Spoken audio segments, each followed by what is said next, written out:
Let's give 2 minutes. Let them give them 2 minutes. See if we can recruit.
Colleagues, good afternoon, and so good to have you back here, and thank you so much for coming back on time.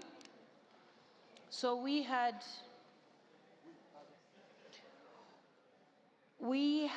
before we left the room, we had already concluded item 17, which we previously had skipped. We went to item 18, and on item 18, we were on the Committee on the Human Rights of Parliamentarians, and we did our elections, and we went to the Gender Partnership Group.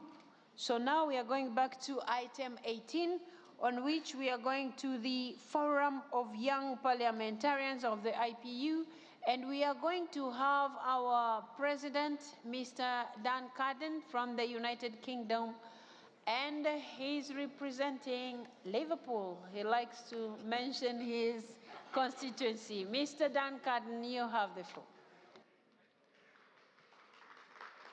Thank you, Madam Deputy Speaker, for that very individual introduction. I appreciate it.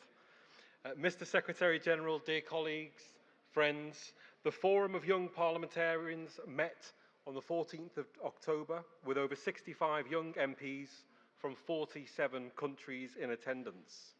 36% of the MPs were women. This is a lower proportion than the last forum, and something I hope we can reverse the trend on next time. This forum meeting was a special one, as it marked our 10-year anniversary, meeting a decade later, almost to the day, to when the first forum meeting took place. Therefore, we had a nostalgic look on the painstaking work of the pioneers who made this forum a reality. We heard video messages from them, which left us with a renewed sense of solidarity in our aspiration to empower youth. And Madam President, may I thank you for your support for the forum and for your remarks. And I also want to thank the Secretary-General as the Secretary of the committee that first constituted the forum all those years ago. Your steadfast support over the years is deeply appreciated. During the meeting, we young MPs then shared our own testimonials of how the Forum has helped empower us in our work. As one board member said, we, the young MPs, have arrived. Looking ahead, we committed to future efforts to empowering young women and youth with disabilities. After, we updated each other on recent developments, including increasing number of young MPs following elections and initiatives to strengthen links with youth parliaments. It was also inspiring to see Namibia bring 2 young members of their children's parliament to the meeting. Colleagues, in line with the theme of the general debates, we discussed harnessing science, technology and innovation from a youth perspective. We emphasised the need for greater access, investment and education.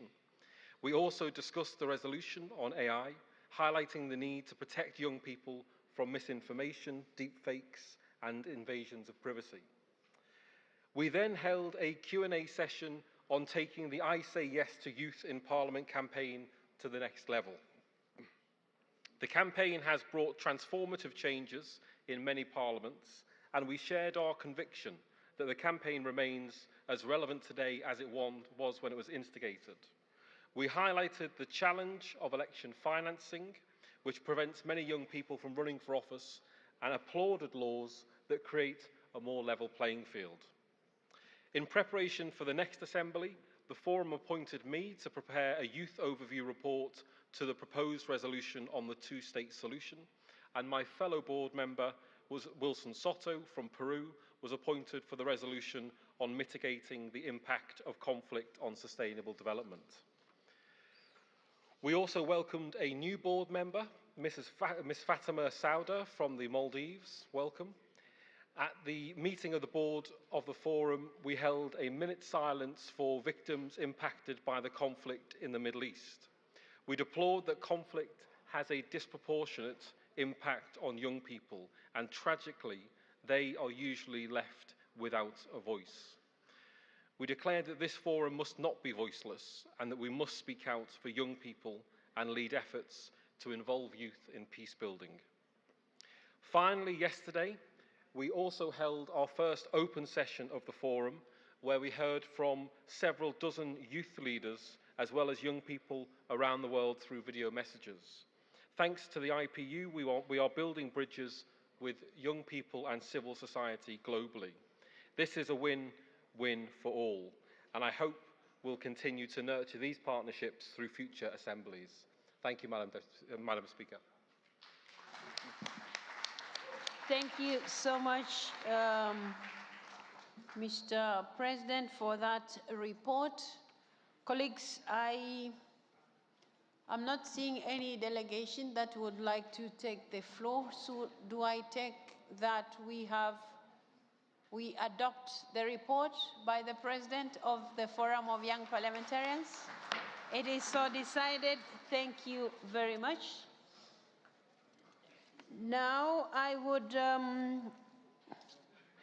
like to call on, we will still go to the Forum of Women at a later point, but now the Committee on the Middle East Questions. Do we have the chair ready? Yes, he's coming down now. Okay. So now we will be hearing from our chair of the Committee on the Middle East Questions, and then, as usual, we will have a chance later to see if there are any colleagues who would like to take the floor. Mr. Henrik Jan Talsma from Netherlands, you have the floor. Thank you very much, Madam President. On behalf of the Committee on Middle East Questions, I'm pleased to deliver this report on the committee's activities. Dear colleagues, the meetings of the committee since the last assembly have taken place against the backdrop of an escalation of the conflict in Israel, Palestine, and the broader region, including the further deterioration of the already catastrophic humanitarian situation in Gaza, the declining security situation in the West Bank, the expansion of the military conflict into Lebanon, and the attacks on and from state and non-state actors allied with Hamas. On June 20 and July 11 this year, the committee convened 2 informal online meetings to coordinate a visit to the region. Mainly due to significant security issues, the committee ultimately had to decide to postpone this visit, prioritizing the safety of the delegation and the effectiveness of the mission.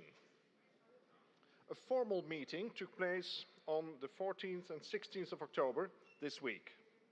A central agenda item was the committee's mandate and role-taking and its desire to meaningfully contribute to the peace process, whilst faced with significant differences between the conflicting parties and a lack of consensus amongst the international community reflected within the committee.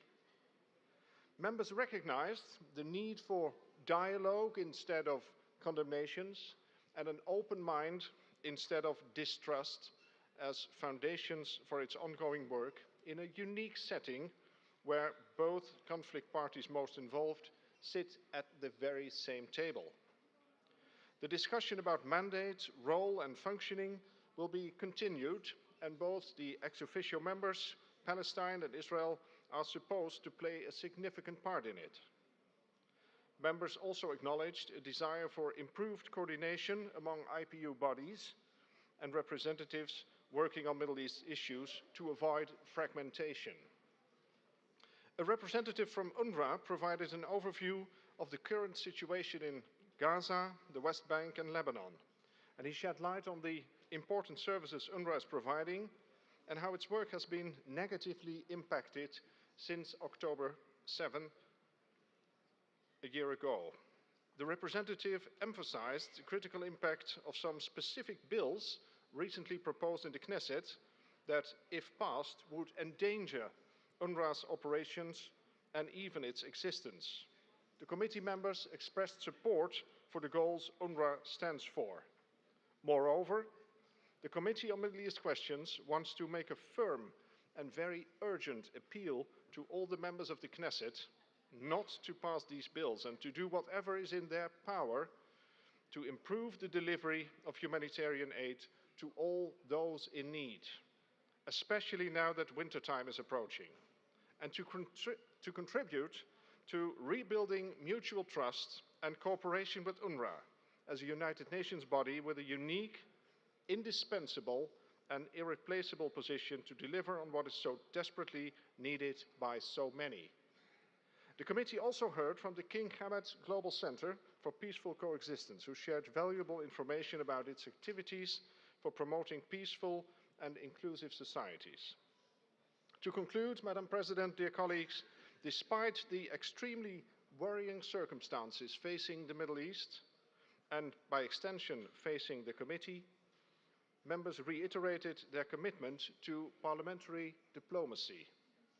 Until a visit to the region can take place in a safe and productive manner, the committee will explore options to have a regional retreat to reflect and renew its mandate and impact, grounded in dialogue and guided by human rights principles for a better tomorrow for all in the region.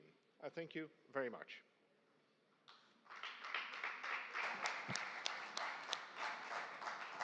Thank you so much, our chair of this committee on the Middle East questions. We also take note of all the important points that you have raised, and also the call for peace, the call for dialogue and lesser condemnation.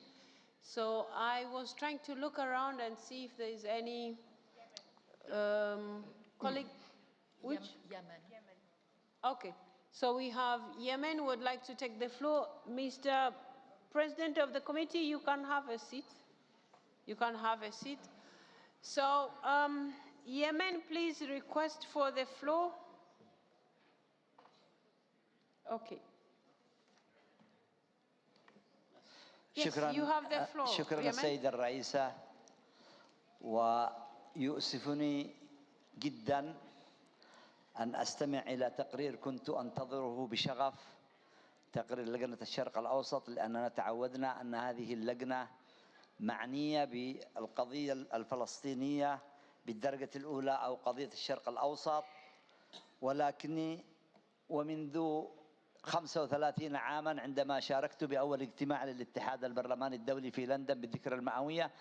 يبدو أنني تبلدت أو أن اللجنة الاتحاد البرلماني قد غير مساره تماما، فما سمعناه ليس تقريرا بقدر ما هو حديثا متواضعا جدا جدا بأنه يناشد الكنيسة الإسرائيلية أن تسمح للأونروا، لكنه لم يرى جثث الضحايا ولا ترمل الزوجات ولا أنين الضحايا ولا هدم الأسر، لم يرى ما يحدث في جباليا، لم يرى الموت يحيط بالفلسطينيين من كل جانب.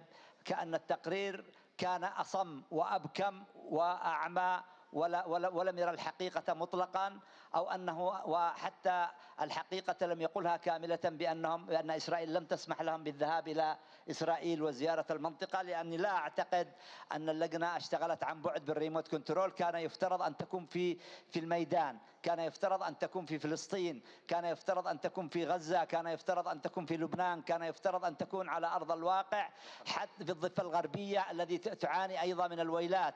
أنا يعني أشعر بحزن أن حال الاتحاد البرلماني وصل إلى هذه النقطة من الضعف، وهذه النقطة من الاستهتار بدم الإنسان، وهذه النقطة من عدم قول الحقيقة، لأن الإرهابيين في إسرائيل يسومون الفلسطينيين سوء العذاب، يقتلون أبنائهم، يستحون نساءهم، يدمرون أرضهم، يصنعون كل المنكرات، وإسرائيل لن يرق لها جفن، لأن حكامها منذ كل رؤساء وزرائها كانوا ضمن منظمات إرهابية، وحتى مندوبيها العاملين في الاتحاد البرلماني الدولي كانوا إرهابيين ملوثة أيديهم في الدماء، لا زالوا إرهابيين ملوثة أيديهم بالدماء. ولهذا أرجو أن هذا التقرير لا يظهر إلى العالم، لأنه سيكون مثلبا على الاتحاد البرلماني ومعيب عليه أن يصدر في هذا بين حوالي 150 ألف قتيلا وجريح، ونحن نكتفي بأننا نناشد إسرائيل بشأن الأونروا، ولا نناشدها بشأن إيقاف الحرب الذي هو الأساس لإيقاف الموت، لإيقاف الجوع، لإيقاف منع الأدوية، لإيقاف منع المال، لإيقاف التدمير، لإيقاف الإبادة الجماعية، لإيقاف التطهير العرقي. هل هذا هو التقرير الذي كنا ننشده؟ هذا ليس تقريرا، ولذلك فالاتحاد البرلماني الدولي يتراجع 150 يعني كيلومتر إلى الوراء وليس إلى الأمام، وهذه خطوة مشينة في حق الاتحاد البرلماني الدولي في هذا الظرف الصعب في الشرق الأوسط الذي يقتل فيه إسرائيل، تقتل الفلسطينيين وتحصدهم حصدا وتقتل اللبنانيين. لذلك أرجو أن يعاد النظر في هذا التقرير وأن يقول الحقيقة، وإذا كان رئيس اللجنة لا يجرؤ على الحقيقة فبالإمكان أن نتخلى عن التقرير نهائيا، لأن هذا معيب بحق الاتحاد. وشكرا سيد الرئيس. Please conclude. Oh, you're done. Thank you very much. Thank you. Yemen, we have taken note of your concern, but I also have been informed that Turkey has requested the floor. Please press the button to request to speak. Yeah. Başkanım, çok teşekkür ederim. Yeah, Biz Middle East Komitesi'nde başkan liderliğini yapan başkanımıza teşekkür etmek istiyorum.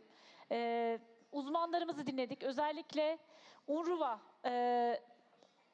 temsilen gelen konuşmacımızın anlattıkları gerçekten çok önemli ve çok şok ediciydi. Özellikle IPU gibi bir organın UNRWA'ya yapılan bu haksızlık, bu süreçte yapılmak istenen, onu terörist bir organizasyon olarak göstermeye çalışan İsrail Knesset'ine karşı gerekli tavrı alması ve UNRWA gibi köklü, Filistin insanı için, Gazze'deki insanlar için katledilen, açlıkla, yoksullukla, susuzlukla, her tür zorlukla mücadele eden insanların yanında olan bir kuruluşun kesinlikle desteklenmesi gerekiyor. Bu insani bir borçtur bizim için. Bu anlamda desteklerinizi bütün üyelerimizden, kıymetli milletvekillerimizden istiyorum. Ve İsrail'in Birleşmiş Milletler'in organlarına yaptığı saldırılara karşı da lütfen gerekli cevabı verelim. Çünkü bu organlar hepimiz için lazım. Bugün belki Filistin'de, Ukrayna'da ya da dünyanın başka yerlerinde mücadele ediyor bu organlar, bu kuruluşlar. Ama yarın kimin ihtiyacı olacağı bu organlara, bu kuruluşlara belli değil. O yüzden bunlar büyük bedellerle kurulmuş, insani çabalarla kurulmuş, birçok insanın emeği olan kurumlardır. Bunlara destek olmalıyız. Bunların ayakta durması ve bunlara hiçbir gücün, hiçbir yıpratıcı çalışmanın yapılmasına, hareketin yapılmasına izin vermemeliyiz. Ben buradan başta UNRWA olmak üzere bütün Birleşmiş Milletler'in Genel Sekreterimize, Birleşmiş Milletler Genel Sekreterimize ya da diğer kurumlarına karşı yapılan saldırılara uyanık olmamızı ve bu sürecin sonlandırılması, bu yapılan saldırıyı yapan ülkeye de gerekli cevabın verilmesini istiyorum. Teşekkür ederim.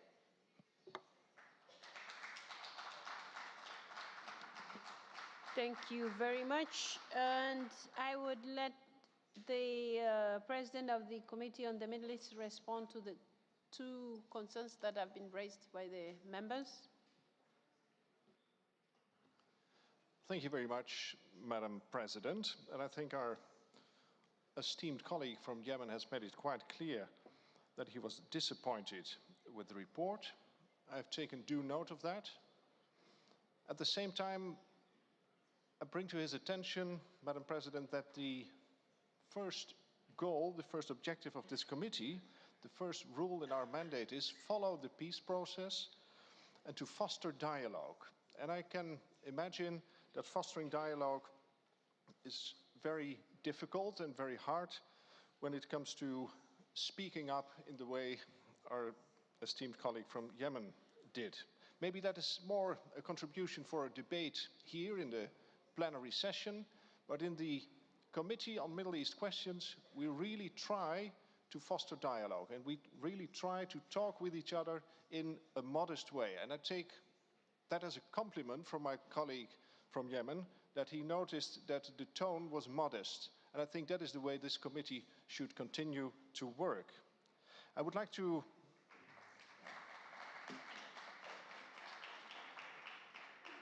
make it very clear concerning the visit that in no way whatsoever, neither the Palestine delegation nor the Israeli delegation made any objections or placed anything in the way to paying the visit there. There was no way of blocking the visit or putting up barriers, neither by the Palestinians nor by the Israelis.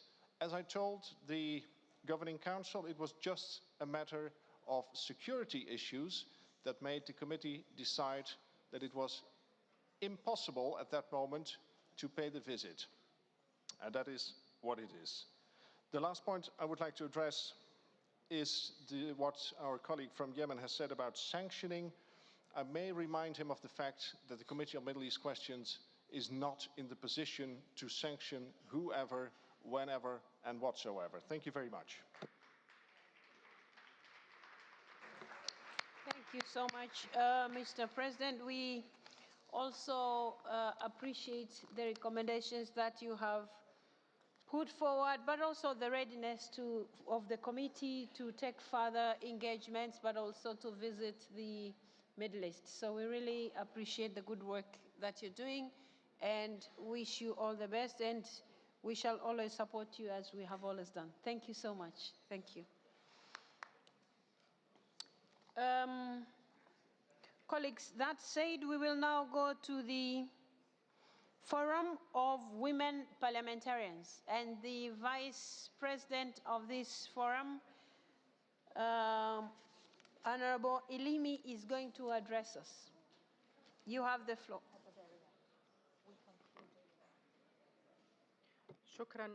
شكرا السيدة الرئيسة. بعد بسم الله الرحمن الرحيم. السيدة رئيسة الاتحاد البرلماني الدولي، السيد الأمين العام، السيدات والسادة أعضاء مكتب الجلسة، الزميلات والزملاء البرلمانيون الأعزاء، السيدات والسادة، السلام عليكم ورحمة الله وبركاته. يسرني أن أقدم إليكم تقرير الدورة 38 لمنتدى البرلمانيات نيابة عن رئيسة المكتب السيدة سينتيا لوبيز كاسترو التي اضطرت للعودة إلى بلدها لظروف طارئة. لقد اجتمع المنتدى في 13 من أكتوبر بحضور 147 مشاركاً، منهم 108 برلماني من 77 دولة، وحضر الاجتماع 99 برلمانية و9 برلماني. وناقش المنتدى من منظور المساواة بين الجنسين مشروع القرار بشأن تأثير الذكاء الاصطناعي في الديمقراطية وحقوق الإنسان وسيادة القانون. وتم تسليط الضوء خلال مناقشتنا على كيف يميل الذكاء الاصطناعي حالياً إلى تفاقم أوجه الانحياز وعدم المساواة القائمة في المجتمع، وفضلاً عن ذلك يمكن للذكاء الاصطناعي أن يساهم في تزايد العنف الجنساني الذي تيسره التكنولوجيا ويؤثر في حياة النساء والفتيات بشكل كبير. ويستهدف هذا النوع من العنف أيضاً السياسيات، وغالباً ما يؤدي إلى إخماد أصواتهن وإبعادهن عن الحياة العامة والحياة السياسية، مما يضعف الأنظمة الديمقراطية. ولذلك طالبنا باعتماد كوتا تشجع الفتيات على التوجه إلى مجالات الدراسة في ميادين العلوم والتكنولوجيا، وتخصيص كوتا للنساء في حوكمة الذكاء الاصطناعي. وطالبنا بالتنفيذ العاجل للقوانين واللوائح التي تنظم الفضاء الرقمي والذكاء الاصطناعي من أجل مكافحة التمييز والصور النمطية والعنف الجنساني. وقد تم إدراج معظم التعديلات التي اقترحها المنتدى في نص مشروع القرار بما يراعي منظور المساواة بين الجنسين. وإني أتطلع إلى أن يتم اعتماد هذا القرار من طرف الجمعية في وقت لاحق هذا اليوم. كما ناقشنا سبل تعزيز حصول النساء والفتيات على العدالة في حالات النزاع وما بعد النزاع، حيث شددنا على أهمية القوانين لمعاقبة مرتكبي أعمال العنف الجنسي والجنساني، وعلى ضرورة تقديم الدعم المناسب للضحايا أثناء النزاع وأوقات السلم. وقد دعونا إلى وضع أنظمة قضائية تراعي الاعتبارات الجنسانية لمحاكمة مرتكبي هذه الجرائم، وخاصة معالجة الأسباب الجذرية لهذه الجرائم. كما أكد أعضاء المنتدى على ضرورة تعزيز التعاون والتضامن الدوليين، ورفع مشاركة المرأة بصفة معتبرة في مفاوضات السلام وعمليات إعادة الإعمار، والأخذ بعين الاعتبار تجارب ضحايا النزاعات في مناقشات السلام وعملية إعادة الإعمار. وقد أعرب المنتدى طوال فترة المناقشة عن قلقه البالغ إزاء حالة النساء والفتيات اللائي يعانين حالياً بسبب الصراع الدموي في فلسطين ومناطق أخرى من العالم، وأعلن تضامنه معهن. الزميلات والزملاء الأعزاء، لقد أجرينا أيضاً نقاش مهم عن التكافؤ، أين تطرقنا إلى موضوع الحد من التراجع في مجال المساواة بين الجنسين. وفي ظل الانتكاسات المقلقة التي نشهدها اليوم في أجزاء مختلفة من العالم، يسرني أن عدداً كبيراً من البرلمانيين الذكور الرجال شاركوا في هذه المناقشة للحديث عن سبل تضامنهم مع زميلتهم من أجل الحفاظ على المساواة بين الجنسين والنهوض بها في بلدانهم.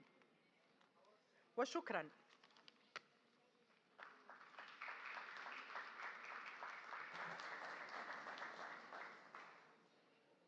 Thank you so much. Our Vice President of the Bureau of Women Parliamentarians. I don't see any delegation wanting to take the floor, so do I take it that we adopt the report? Thank you very much. I also apologize, we hadn't adopted the report on the Committee on the Middle East. Do I take it that we also adopt the report on the Committee on the Middle East? Thank you so much. It is so decided.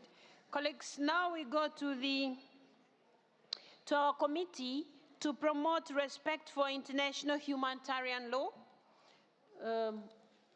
We have here Mr. Kiarie, who is the chair, and he's going to present the report. Please, Mr. Kiarie, you have the floor.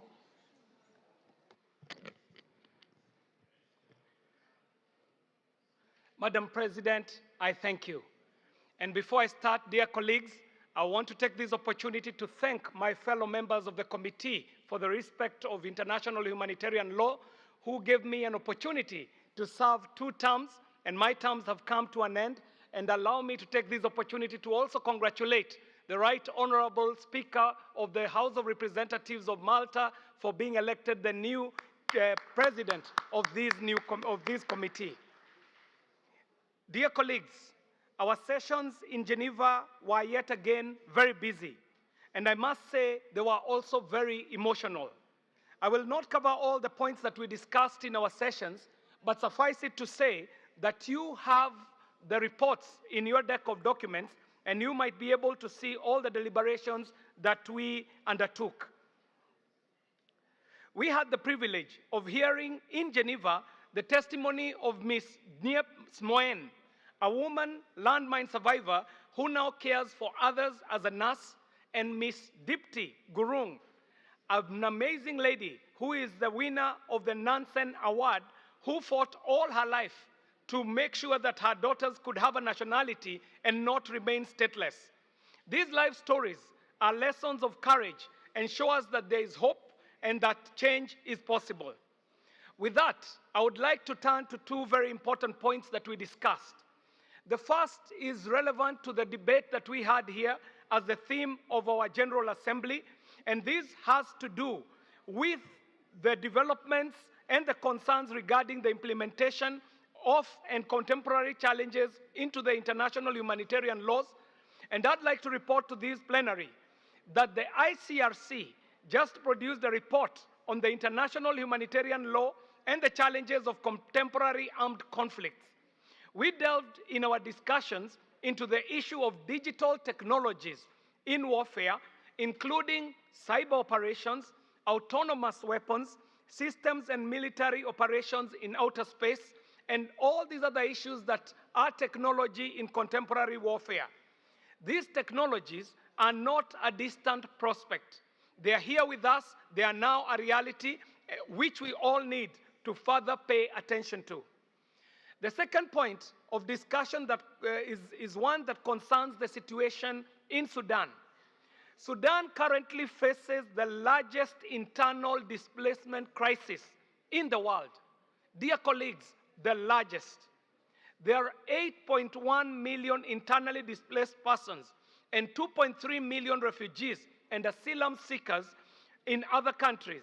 Sudan faces significant child displacement crisis in the world, with over 4.6 million children displaced inside and outside of the country.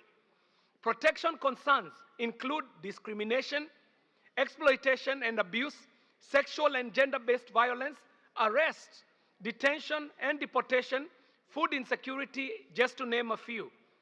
The international community has called an end to the conflict, a commitment to peace, the protection of civilians, and compliance with international humanitarian law. But we are not there yet, and we need your voice as parliamentarians and as political leaders to put an end to this human disaster. Please raise this situation of Sudan in your parliaments, in your geopolitical groups, in your regional groups, and please support the assistance efforts to civilian victims of this very terrible conflict. Lastly, Madam President, in view of the current situation in the Middle East, we, the members of the committee, would like to draw your attention yet again to the importance of ensuring respect for international humanitarian law. Madam President, we have a plea which was approved unanimously by our committee, which I would now like to read. And the plea reads as such: the committee to promote respect for international humanitarian law, whose primary mission includes the protection of civilians in armed conflict and enabling international humanitarian and regional organizations to extend a helping hand to all humans on this planet, calls upon the international community within the framework of the Inter-Parliamentary Union meetings to put pressure on the parties to the conflict in Israel, Lebanon, and Gaza to avert the region from the spectra of a full-scale war from which no one will escape. The escalation of the conflict, the disruption of oil flow from the Mediterranean and the Arabian Gulf to Europe, and the deterioration of the global economy will affect all of us. Therefore, we call upon everyone to exercise restraint and to avoid being dragged into wars.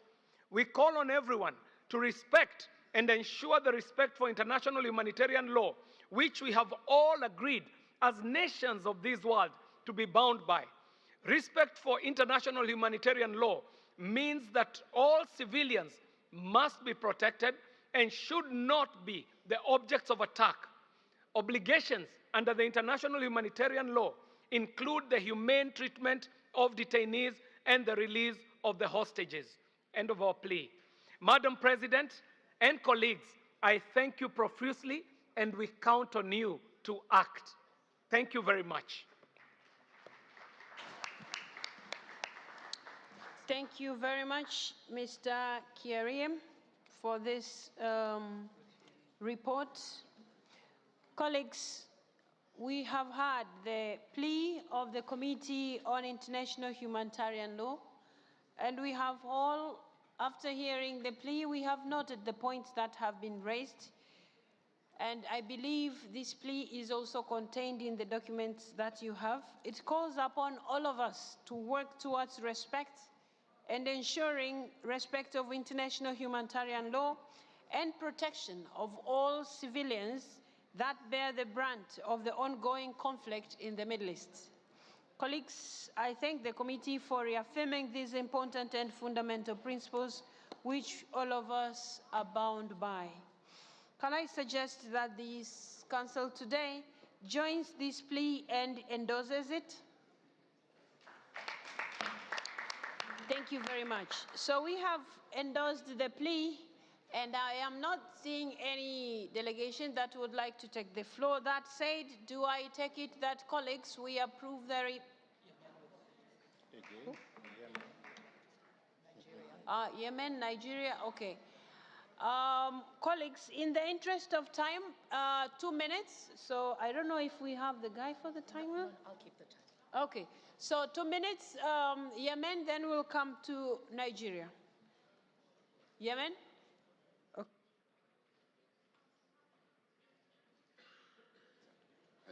شكرا سيد الرئيسة، والشكر والتقدير والثناء والعرفان لمن أعد هذا التقرير، وأعتقد أنه كان منصفا، وأتمنى على قيادة الاتحاد أن تصدر هذا النداء بمفرده ليسمعه العالم ولتسمعه المنظمات الدولية ولتسمعه الأمم المتحدة وليسمعه كل الدول العالم التي ترى أن الشعب الفلسطيني اليوم في أسوأ حالاته، وأن ما يجري في جباليا لا يحتمل التأخير. وأن ما يجري في لبنان أيضا، لكن ما يجري في جباليا يعني يراد للفلسطينيين إن لم يموتوا بالسلاح فليموتوا بالجوع والظماء وعدم العلاج. ولذلك هذا التقرير كان النداء كان موفقا، ويفترض أن يأخذ طريقه إلى وسائل الإعلام، لأنه رفع من شأن الاتحاد وأكبره وأجله، بدلا من أن يكون كان التقرير الأول مشينا، جاء التقرير الثاني الخاص بموضوع الفلسطينيين تقريرا يستحق الإشادة ويستحق أن يفرد له في الإعلام وفي كل أعمال الاتحاد، لأنه لم يكن كالتقرير السابق الذي أخذ على نحى منحى الشاعر القائل: قتل امرئ في غابة جريمة لا تغتفر، وقتل شعب ظاهر مسألة فيها نظر. هذا كان منصفا ودقيقا وحصيفا، لذلك أرجو أن يستجاب إلى طلبي بأن يعطى له حقه بأن يصدر بمفرده وأن يعمم على كل وسائل الإعلام. شكرا.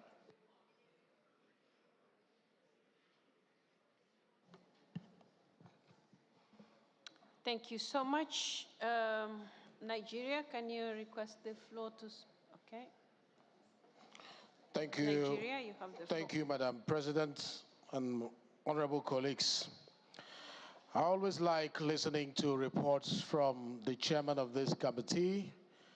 Last section 148 was fantastic, and this one also quite comprehensive. But only to the effect that I didn't hear much about the issues in Africa that I'm concerned with this report.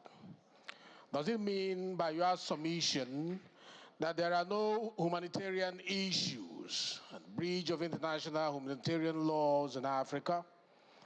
in view of what is happening in Africa currently, without going into so much details, we are aware that our brothers are displaced. Over 2 million of them are without homes in the crisis of DRC. We are aware that for 30 years, issues have been going on in Africa, in that region, and has not gotten the prominence that it requires from this Inter-Parliamentary Union. Mr. Chairman, you are from Africa, and some of those things are happening beside you. I'm surprised that I didn't hear it on the pages of your report, that humanitarian laws international humanitarian laws are being breached in Africa, including the countries all of us come from. Does it mean that your mandate does not include Africa? And if yes, where did you cover? And what is the report from Africa, Mr. Chairman? Thank you very much. Palestine? Please request the floor. Yeah.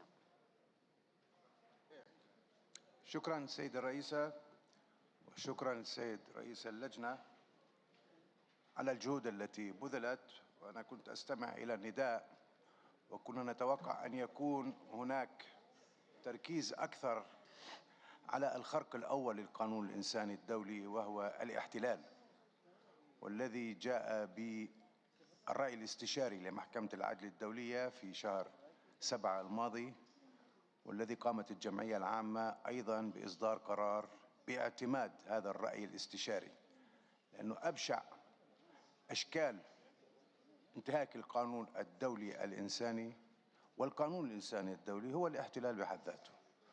وعندما يتحدث عن الطرفين، لأنه هذه وردت في التقرير، يجب التمييز بين الذي يقوم بالاحتلال والشعب الذي يقع تحت الاحتلال، لأن هناك عناصر قانونية تضبط هذا الأمر. الأمر الذي يستدعي من البرلمانيين جميعا بأن يقوموا بجهد مشترك من أجل وقف انتهاك القانون الدولي الإنساني والقانون الدولي لحقوق الإنسان والقانون الدولي العرفي.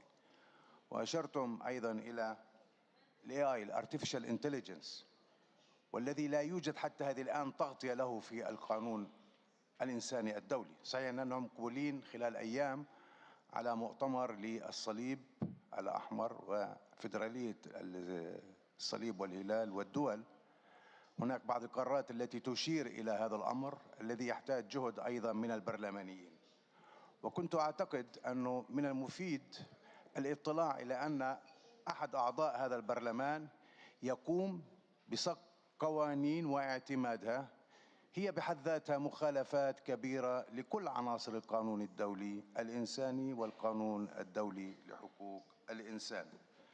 وما يحصل للأسف بالقرن 21، أنا أعي جيدا ما يعانيه الإخوة في السودان وفي أفريقيا في بعض الدول وغيرها، لكن سياسة اتخاذ التجويع كأداة حرب هذا لم يحصل إلا في فلسطين وفي غزة تحديدا الآن، وحرق الناس وهم أحياء ومنع وصول المساعدات، هذا كان يجب أن يكون الإشارة إليه من قبلكم. وأتمنى على كل أعضاء البرلمانات أن يأخذوا هذا الأمر بعين الاعتبار، وأن يكون هناك جهد برلماني مشترك من أجل حماية الإنسانية ومن أجل حماية الحق في الحياة، وهو الحق الأساس والأول. شكرا.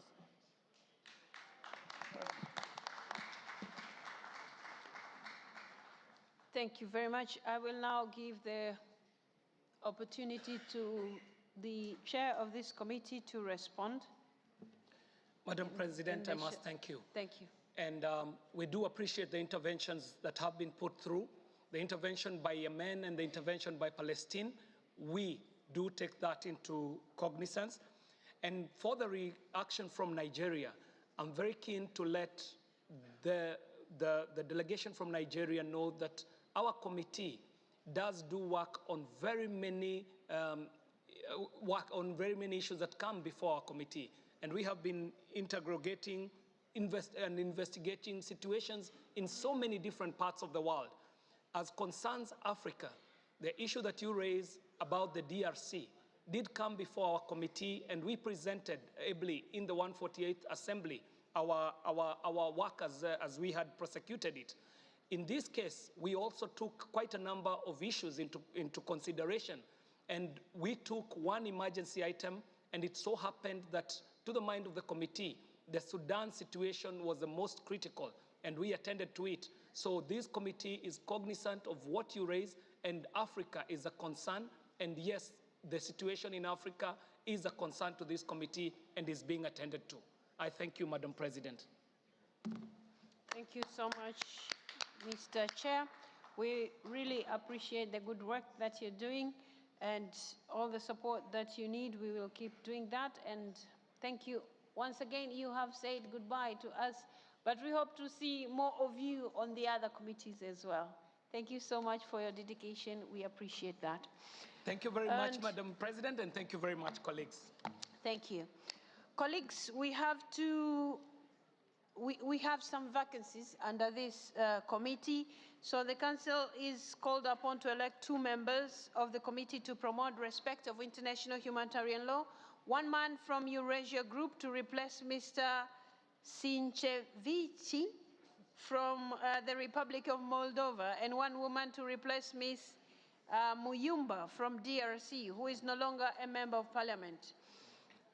Dear colleagues, we have received 1 candidate of Ms. Esther Jailos Jolobala from Malawi, who will be representing the Africa Geopolitical Group, but we haven't received any from Eurasia Group, so we will urge Eurasia Group to bring the candidate. But for now, because we only have received 1, do I take it, members, that we elect the 1 candidate that has been presented to us? Thank you very much. The Governing Council has elected this member. Sorry, colleagues, when we were considering the report by the Forum of Women, by the Bureau of Women Parliamentarians, it had skipped me that we needed to elect 2 members for the Forum of Women Parliamentarians, and we need to elect 2, and we have 2 candidates. So the following candidates actually were elected with the mandate ending in March 2027. So we are supposed.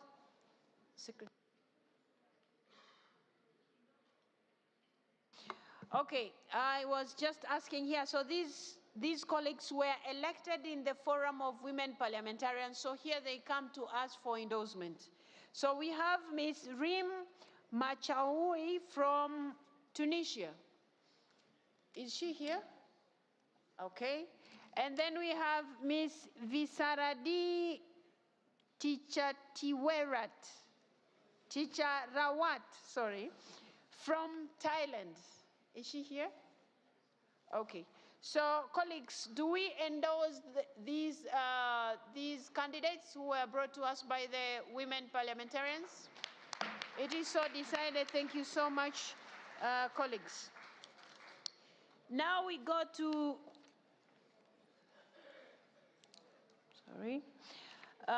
now we are going to listen from the advisory group on health. I would now like to invite the Vice Chair of the Advisory Group on Health, Dr. Faustin Dugulile from the United Republic of Tanzania, to present the report of the meeting. Dr. Dugulile, you have the floor. The IPU Advisory Group on Health met on the 13th of October 2024 with 4 out of 5 members in attendance, as well as technical partners from the World Health Organization, the Partnership for Maternal, Newborn and Child Health, the Global Fund to Fight AIDS, Tuberculosis and Malaria, and the UNAIDS. We discussed the follow-up of the 2019 IPU resolution on universal health coverage, UHC. We had an update on global health governance developments pertaining to UHC from Dr. Bruce Eward, WHO Assistant Director General for UHC and Life Cause. We decided to focus on challenges restricting access to health services, including financial barriers.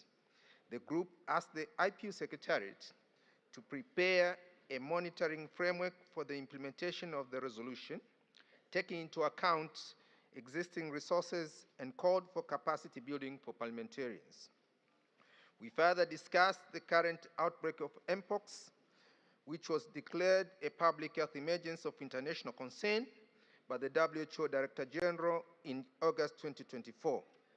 We reflected on the shift of attention away from the other health priorities, the pressure of health emergencies on health systems, and the importance of equity to be at the center of decisions on disease treatment and vaccine distribution. We also reiterated the important role of parliamentarians play in raising awareness and engaging communities, which are key to stop Mpox. As part of the efforts to strengthen linkages between IPU's work on health and climate change, the group decided to submit a contribution to the outcome document of the COP29 parliamentary meeting. We wish to highlight that climate change is a health risk multiplier and to call for policies and investment to address key challenges related to health, food insecurities, extreme weather-related illnesses, and vector-borne diseases. The group was briefed on the process of amendments of the IP statutes and rules, as well as its transformation into an IPU committee. We also heard updates from our technical partners and welcomed continued cooperation with WHO and PMCH. Thank you very much, Madam President. Thank you so much, Dr. Ndugulile, for this report. Colleagues, okay, I have seen only Nigeria who would like to take the floor. So please request for the floor. Okay. Thank you. Nigeria, you have the floor. Thank you, Madam President and honorable colleagues. Once again, beautiful report.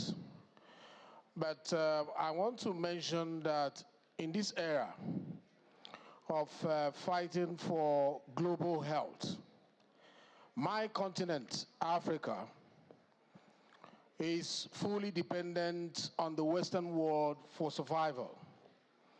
When we experienced COVID, it was obvious that even the face masks that we put on and the hand gloves, they came from other countries, the Western world. And we cannot talk about health security in Africa, for example, without talking about local content in industrialization. What is the sustainability of health security in the continent without putting in place structures that will make us provide at least the basic things that we need without depending on other parts of the world for survival? Monkeypox started recently, I was told, from DRC, and it started spreading. And most of the time, vaccines and all the rest of them will come from other parts of the world. It ought not to be so. Conversations around these issues should be one of the interests of your committee. What has your committee done in ensuring that though we receive help from all over the world as a continent, what instrument, what structures are we putting in place to see that our health security is sustainable? At the moment, it is not. And I didn't hear it in your report that conversations along that side was held. We cannot run to other parts of the world all the time. What is your committee doing about that? Thank you very much. Thank you very much. We had only one intervention, colleagues. Dr. Ndugulile, please, you have the floor. No, thank you very much for that intervention from Nigeria, and I think it's very pertinent. It's very true. The number of health emergencies in the continent are on the rise, and these are due to fragile health system that we're currently having in the continent. But let me assure you that one of the priorities that our group is looking at, but also the African Union and the WHO Afro are looking at, is building the capacity of local manufacturing of medicines, vaccines, and health commodities in the continent. And this is one of the areas that we are prioritizing going forward. And maybe let me just say this as the incoming director, the regional director of WHO Afro. This is an area that I'll be focusing on going forward once I take over my mandate. Thank you. Thank you very much. I won't say much about that, but the Secretary General is going to say a bit about the incoming WHO Regional Director for Africa. So, colleagues, do I take it that we endorse the report? Thank you very much, Dr. Ndugulile. Now I would like to give the floor to the Secretary General to briefly say some words about Dr. Ndugulile. Mr. Secretary General.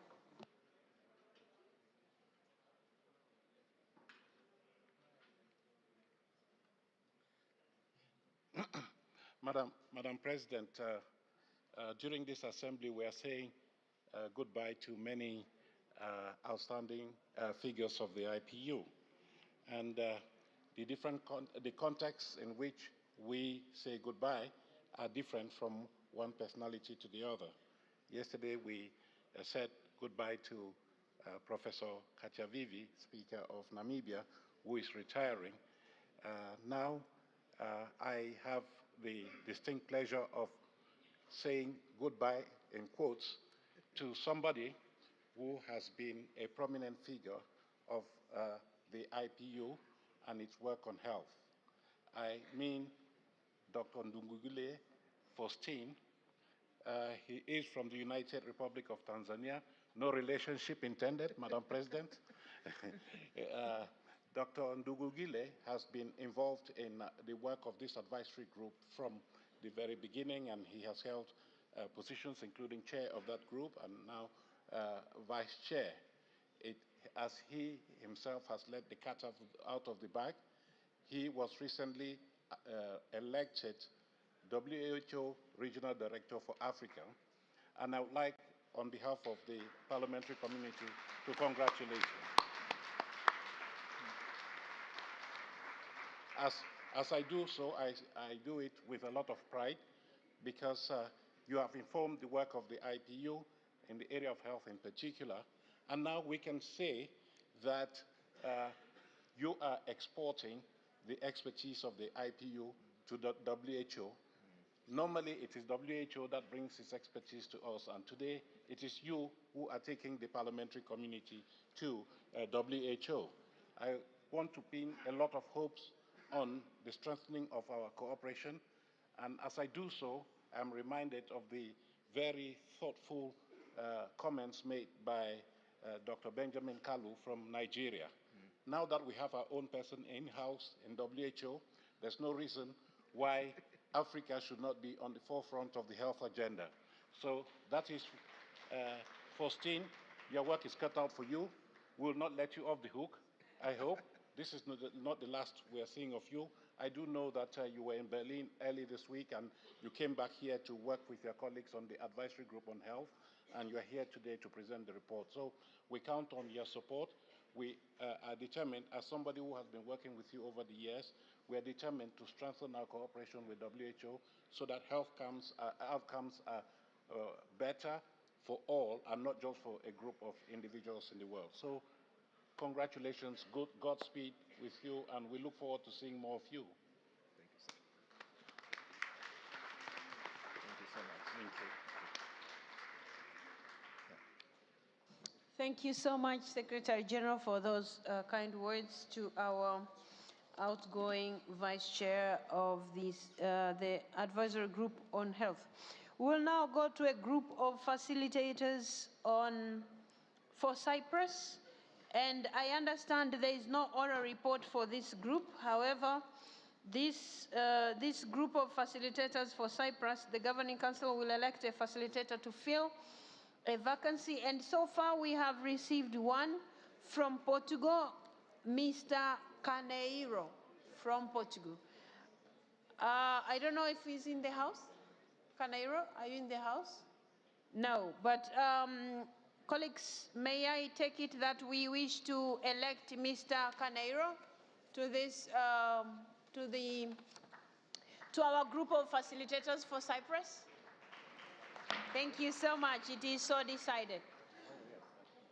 Sorry? Welly? Yes, Laurent.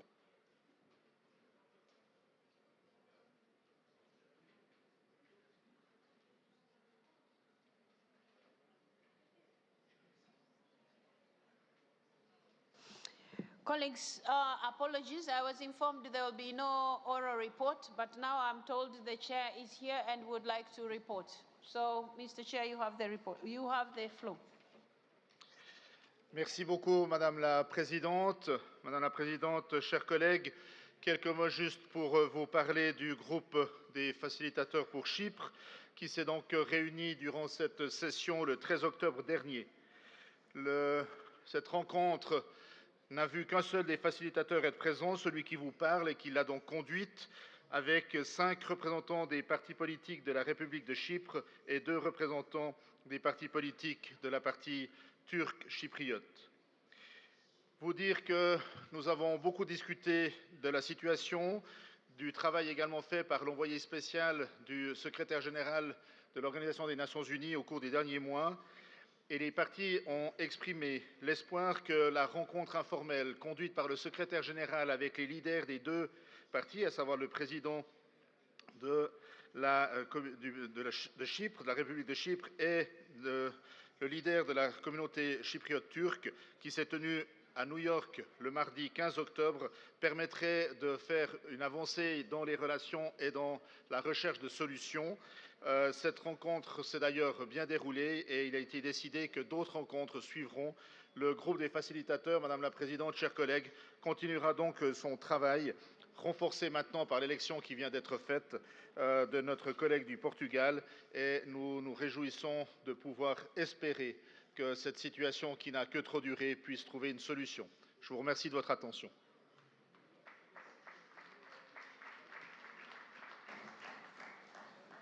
Mr. Chair, you have gone down before I have adopted the report. Before we have adopted your report. Anyway, I don't see any hands, so you can stand there as we adopt your report. Colleagues, so I take it that we adopt the report. It is so adopted. Thank you so much, Mr. Chair, for that very concise and informative report. Now, colleagues, we go to High-Level Advisory Group on Countering Terrorism and Violent Extremism. I'm now going to give the floor to the chair of the High-Level Advisory Group on Countering Terrorism and Violent Extremism, Mr. Matthias Carlsson from Sweden. You have the floor. Thank you, Madam President. Ladies and gentlemen, dear fellow parliamentarians, it is an honor for me to address you today as the chairperson of the High-Level Advisory Group on Countering Terrorism and Violent Extremism. I will present the outcomes of our meeting held during this assembly. We have discussed and agreed on the work program presented by the Secretariat. I extend my deepest gratitude to the program team for their relevant and well-prepared documents, which highly enhanced our discussions. We reached a consensus during this assembly on establishing the ad hoc mechanism, a key recommendation in the declaration titled Global Response to the Call of the Sahel, ratified during the 2nd Global Parliamentary Summit on Countering Terrorism and Violent Extremism that was held in Luanda in 2023. This mechanism will coordinate activities related to the project The Call of the Sahel, consisting of 5 age-log facilitators, each responsible for the priority areas of community, environment, security, development, and education. We also recognized the need for parliamentarians to initiate a broad dialogue on defining terrorism. Members agreed to begin this process and emphasized the importance of achieving a consensus definition and to avoid unproductive debates. Another significant topic was the situation in the Sahel, where our efforts must remain relevant and effective, particularly in the light of recent instabilities. The epicenter of terrorism in the world continues, unfortunately, to reside in this region. Several countries in the region are facing severe security challenges. Members agreed to address the 5 areas outlined in the Call of the Sahel project to bolster stability as much as possible. Furthermore, while some countries in the region face serious instability, this should not hinder our continued collaboration with all constructive forces that remains in the region. We as parliamentarians have a duty to ease human suffering in Africa. We must stand in solidarity with all people of the world who suffer and are victims under violent extremism and terrorism, wherever it occurs. By doing so, we will also enhance the security of families, communities, and nations all over the world, including our own. Additionally, 2 new topics were agreed upon for discussion in the next HLAG meeting. The first will focus on utilizing artificial intelligence in the fight against organized crime and terrorism. The second will address the prevention of violent extremism in the fight against violent extremism and forced migration. We had a participation at our meeting during this assembly by 2 experts, Mrs. Lombardi from UNODC and Mr. Strobans from IEP. They presented their work on combating terrorism and shared their knowledge with us. They talked about organized crimes and the connections between organized crime and terrorism. Both agreed on the importance of addressing the needs of victims of terrorism, as they can become important messengers of peace. They emphasized the crucial role of parliamentarians in safeguarding victims and ensuring that this issue remains a priority for us. Mr. Strobans also shared data with us on new trend in terrorist operation and their association with organized crime, particularly in Africa. Both commended the accomplishments of the IPU and the HLAG. Finally, before I leave the stage, I would like to urge members who have not yet submitted their information for the Global Parliamentarian Network on Countering Terrorism to please do so. I urge all parliamentarians to scan the QR code, which I hope are now displayed on the screen, and to join us in this network. I also encourage you to download the CT-PVE app, which provides access to first-hand information on peace and security and enables you to hold meetings with the IPU secretariats and other parliamentarians. Thank you very much. Thank you so much, Mr. Carlson, for that report. Colleagues, I don't see any delegation wanting to take the floor.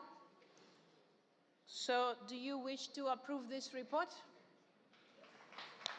Thank you very much.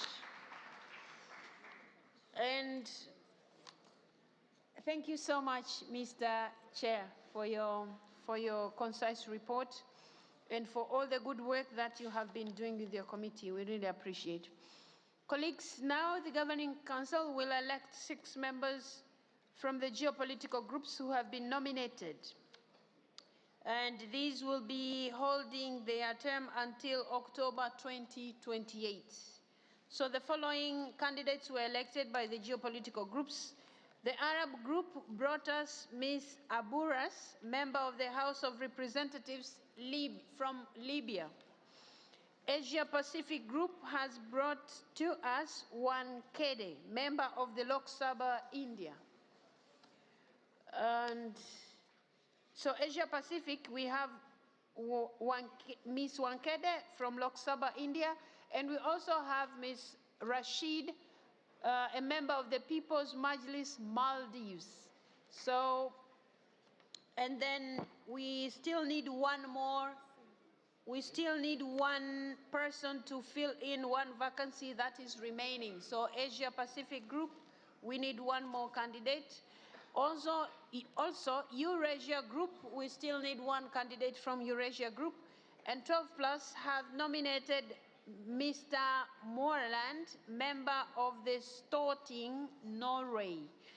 Colleagues, do I take that we wish to elect these members to this committee? Thank you very much. It is so decided. So I would like to congratulate all of you who have been entrusted by your geopolitical groups and eventually endorsed by the Governing Council. Now we go to the Working Group on Science and Technology. And on this, I would like to welcome Mr. Naughton from Ireland to take the floor. Mr. Thank Naughton, you, have the floor. Madam President, and I'm pleased to report on our working group on science and technologies activities during this Assembly. The theme of the Assembly aligns closely with our mission to integrate scientific insights into legislative processes for global peace and sustainability. I'm happy to announce that the results of our working group survey on mapping engagement between Parliament and science is now available on the Assembly website. This showcases good practices in parliamentary engagement with scientific communities in 85 parliaments. I'd encourage you to explore the findings for valuable insights and inspiration for further collaboration. This mapping process is the first element of a draft toolbox that was circulated this week to assist parliamentarians' engagement with the scientific and academic communities.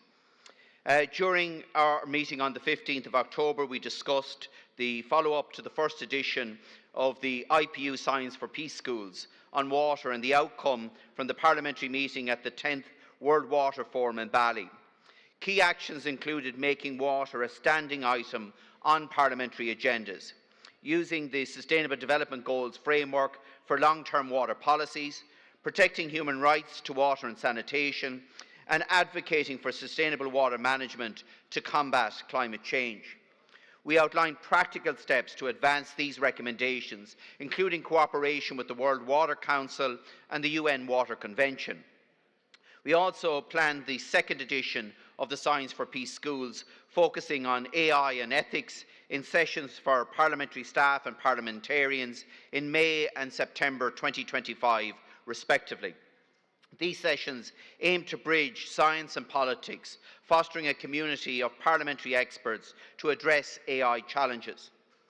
We agreed to that the current political climate is favourable for the adoption of the IPU Charter on the Ethics of Science and Technology. The Governing Council's adoption of the Charter this morning is a strong testament to this. We urge all parliamentarians to prioritise disseminating the Charter and advocating for its application at governmental and parliamentary levels, working with scientists and academia. Our working group is also planning a campaign to raise awareness of the Charter during IPU assemblies, conferences and events. Colleagues, we must all now prioritise diligent follow-up to promote its implementation as a model for ethical considerations in technological advancements such as AI. The working group decided to develop an annex to the Charter with guidelines for monitoring its implementation and evaluating its impact. This will facilitate robust engagement with the Charter, ensuring that its goals are realised and its benefits maximised for all our communities. The Ethical Charter complements the Science for Peace Schools. The Charter provides a framework for responsible decision-making in science and technology, while the schools translate these principles into actionable strategies. Together, these incentives equip parliamentarians and staff with the knowledge and skills to implement ethical, evidence-based policies. This connection between ethics and action ensures that scientific and technological advancements contribute to peaceful and sustainable futures. Our work through the Charter in the schools reflects the IPU's mission of ethical stewardship and practical application. As we move beyond this Assembly, I encourage you to engage with these insights and apply them to your work at national and international levels. Together we can shape a future where ethical and scientific innovation leads to peace, security and sustainability. I'm delighted to announce that Sahar Atiyeh from Egypt has been elected as our group chairperson and Margrethe Cederfelt from Sweden as our vice chairperson. Their leadership will guide us in achieving our goals. I conclude with mixed emotions as I share with you that this will be my last Assembly, as I am retiring after 28 years in Parliament. My time with the IPU has been enriching, fulfilled with invaluable lessons and lasting connections. I'm deeply thankful for the opportunity to collaborate with so many dedicated individuals from diverse communities, all committed to improving lives globally.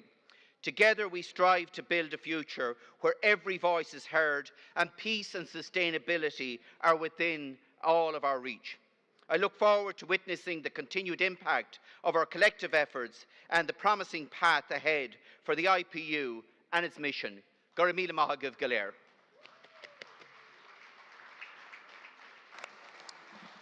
Thank you so much, Mr. Naughton, for that report. And colleagues, I don't see any delegation requesting their floor. So do I take it that we endorse this report? It is so decided. Mr. Naughton, sorry, Mr. Naughton, please come back. Please come back. Just stand there so that I don't tire you. Colleagues, once again, the Secretary General is going to say a few words about our colleague, Mr. Naughton.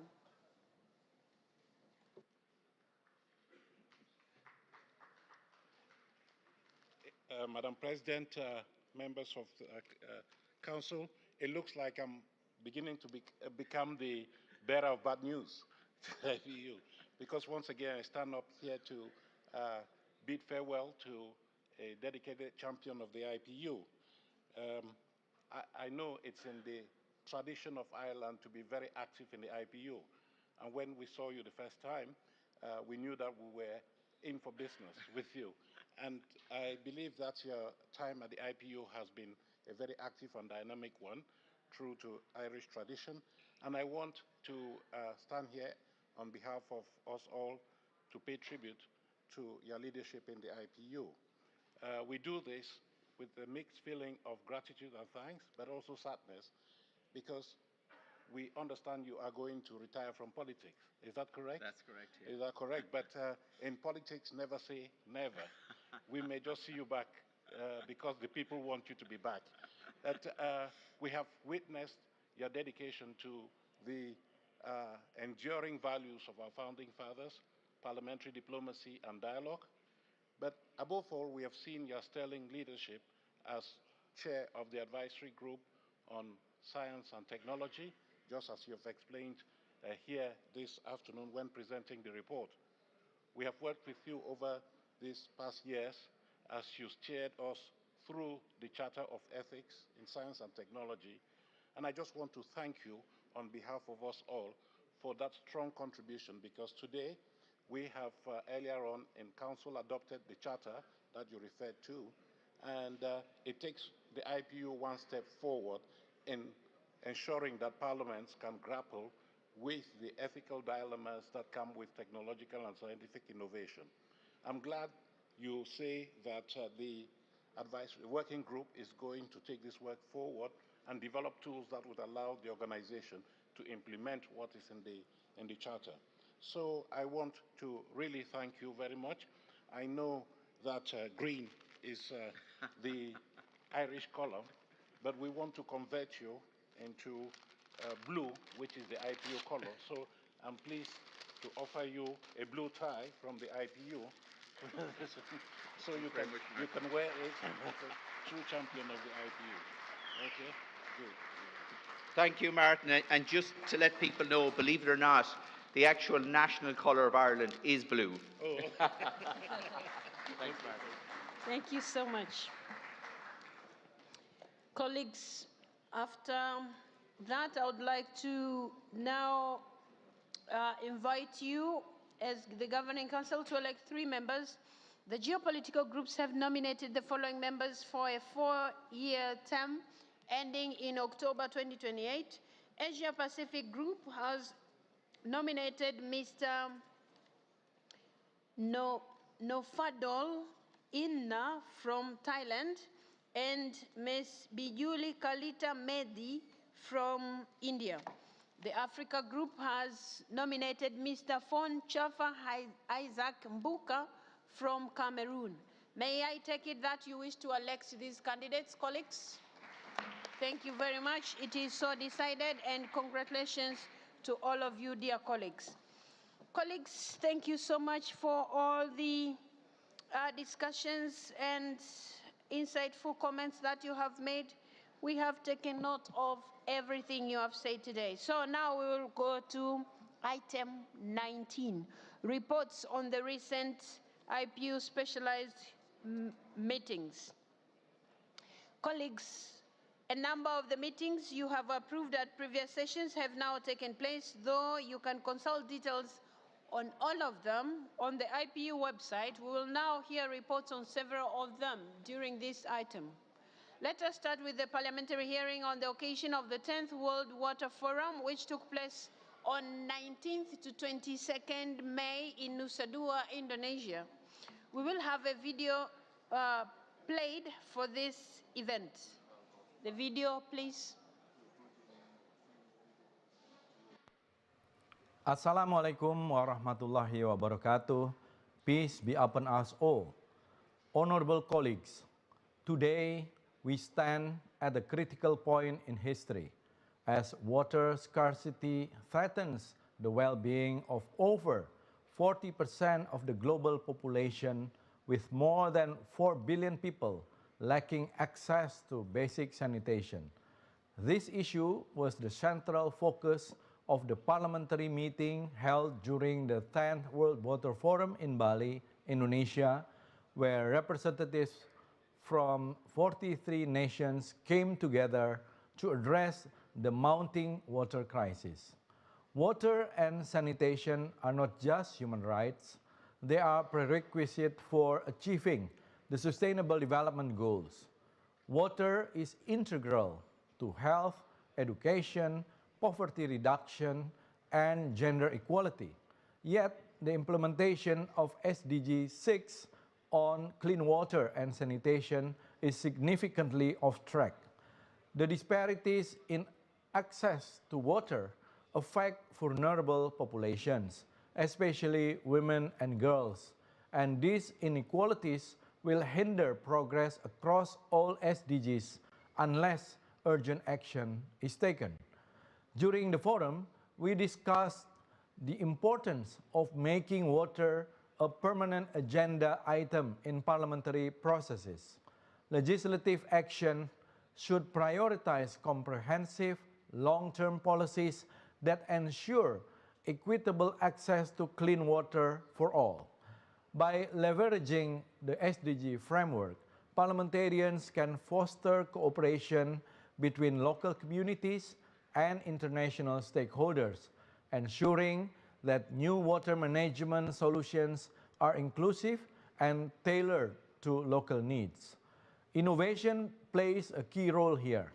We heard from experts on how technology can enhance water access and quality. However, it is vital that these innovations are adapted to the realities of each region, especially for marginalized communities. Parliamentary oversight must be strengthened to guarantee that water systems are safe, equitable, and sustainable. We also recognize that water alone is not enough. It must be clean, accessible, and efficiently managed. Another major theme of our discussions was the inseparable link between water and climate change. Climate-related water challenges such as drought and floods are already affecting food and energy production in many parts of the world. Sustainable water management offers an opportunity to build resilience against these impacts, but it requires substantial investment and cross-sector cooperation.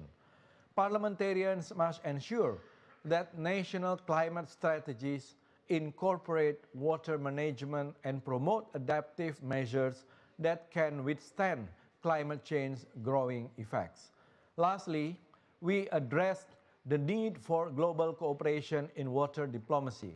Water resources often transcend borders, making it critical to foster dialogue and international cooperation. By promoting open dialogue and sharing scientific knowledge, we can transform potential conflicts over water into opportunities for peace and collaboration.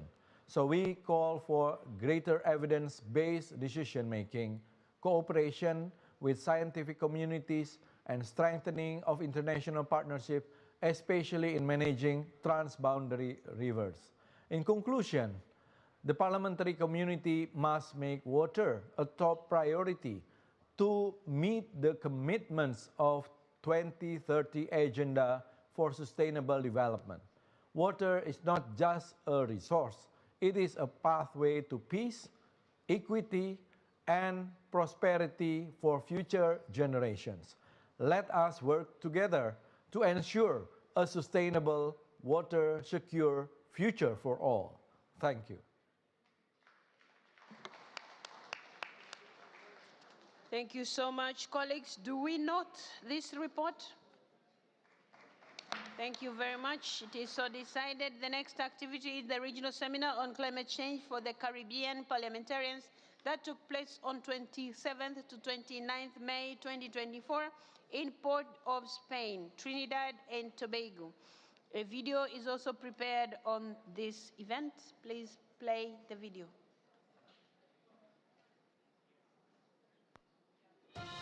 Parliamentary updates.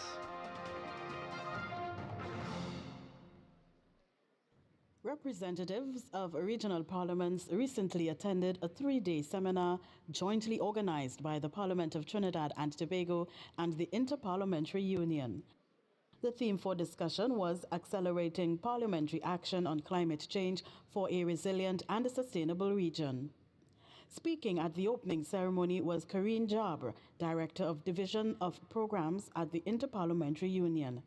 The IPU is proud to facilitate such exchanges that allow parliamentarians to strategize together, share their experience, and discuss with colleagues from around the world tangible ways to put the SDGs back on track.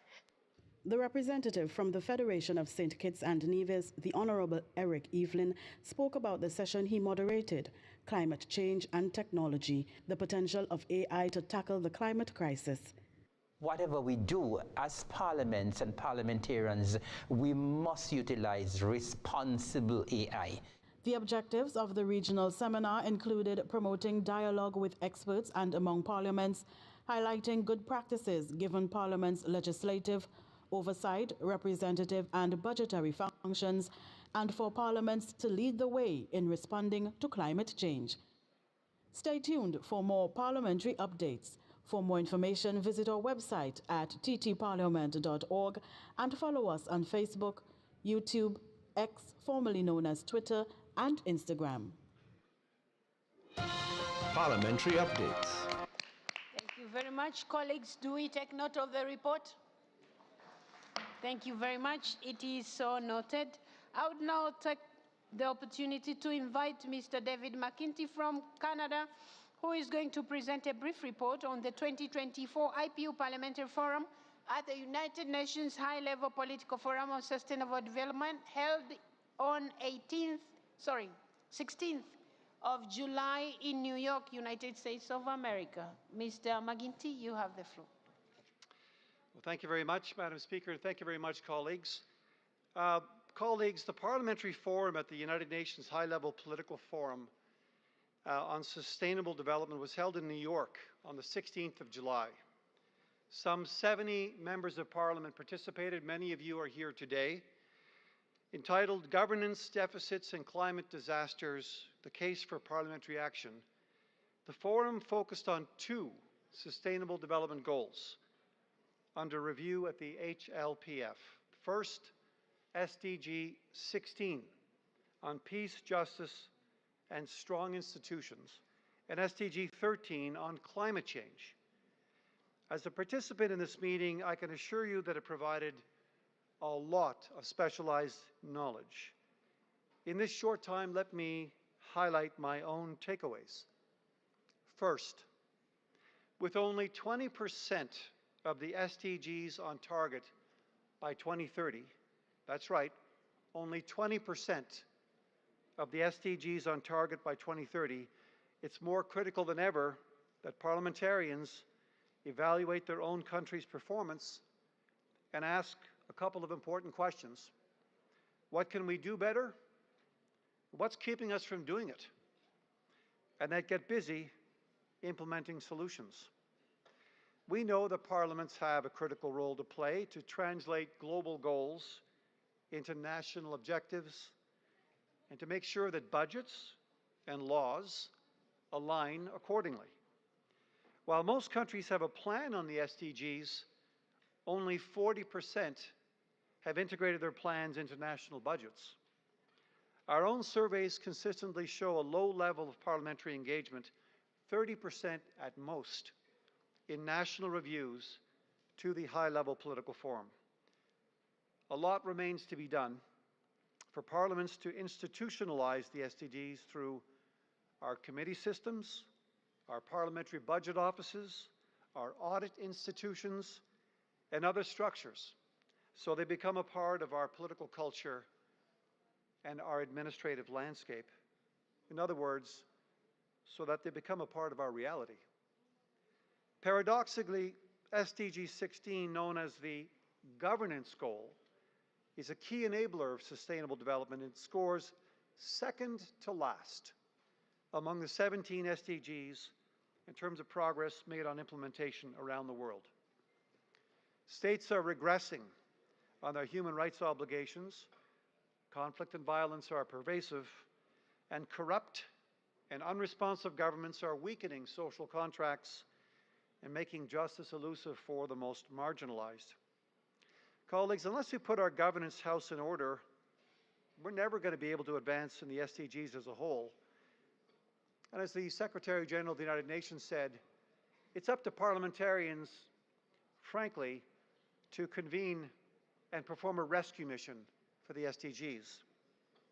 With regard to SDG 13 on climate change, our discussion focused, you guessed it, on money and financing. We concluded that more adequate and accessible climate finance is needed to implement the Paris Agreement. And while public finance has a huge role to play, if we're honest, if we're realistic, we're going to need to mobilize a mixture of funding sources, including much, much more from the private sector.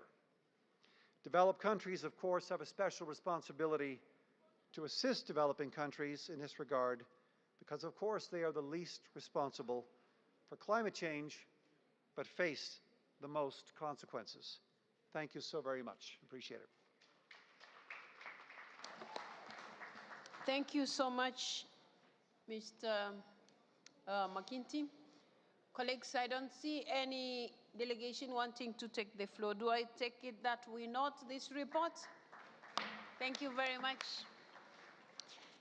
And now we go to the 2024 Inter-Regional Seminar on the Achievement of the Sustainable Development Goals for Parliaments of Developing Countries that took place on 19th to 27th August in Beijing, China. We shall play the video. The video, please.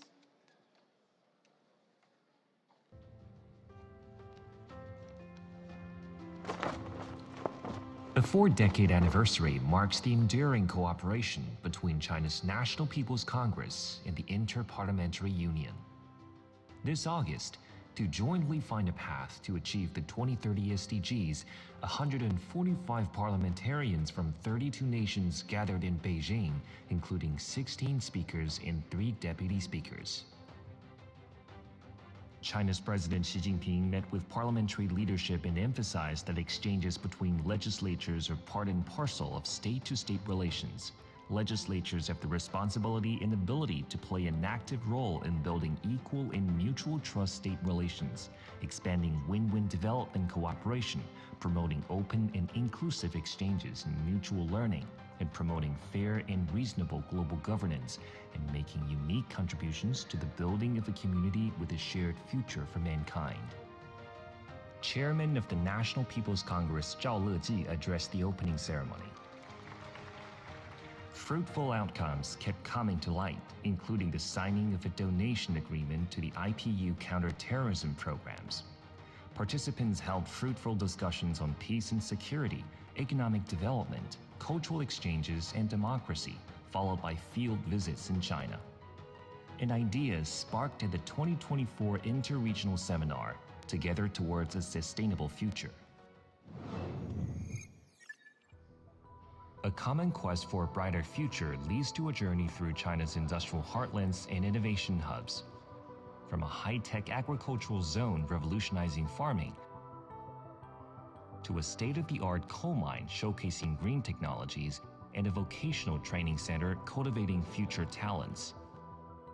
President Xi's vision is consistent with vision of the IPU in terms of sustainability. We cannot today manage this planet as if we're doing it only for this current generation. We face the same situation, and now I think we have to learn how China solve this problem. Let us find the value chains out of those products so that we can grow our economy as a country. Somalia has fertile ground and land for agriculture, and this can be replicated back to Somalia. And the idea here is that we are moving away from depending on importation to local production.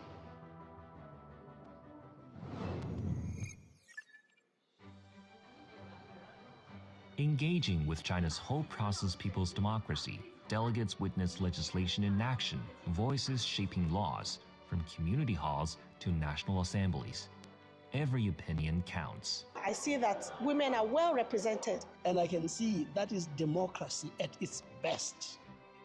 The pace of development of China depends on people giving their input and trying to ensure that everybody works together towards a collective goal. Your ideas and the thinking basically are helping us to understand how we can improve the system. And we ought to respect people's cultural differences, people's own form of democracy. The world's cultures are a vibrant tapestry. It is through cross-cultural exchanges that they truly come to life and bloom. It's my second visit in China. Walking the Great Wall, feeling the resilience and unity throughout a 5,000-year history. Exploring the Forbidden City, immersed in cultural and historical treasures unique to China. Marveling at the Yungang grottos, relishing the cultural feast belongs to China and the world beyond. Here, ancient heritage blooms with vibrant grace, as every nation's cultural pulse beats in the world's embrace. If you ask me how we see the future, we see more cooperation, we see countries learning from each other in a better way. China's National People's Congress stands ready to share experience for a common pursuit for modernization and sustainable development. Together, we forge stronger bonds between people's representatives across the border. We boost legislative and public support for the building of a community with a shared future for mankind.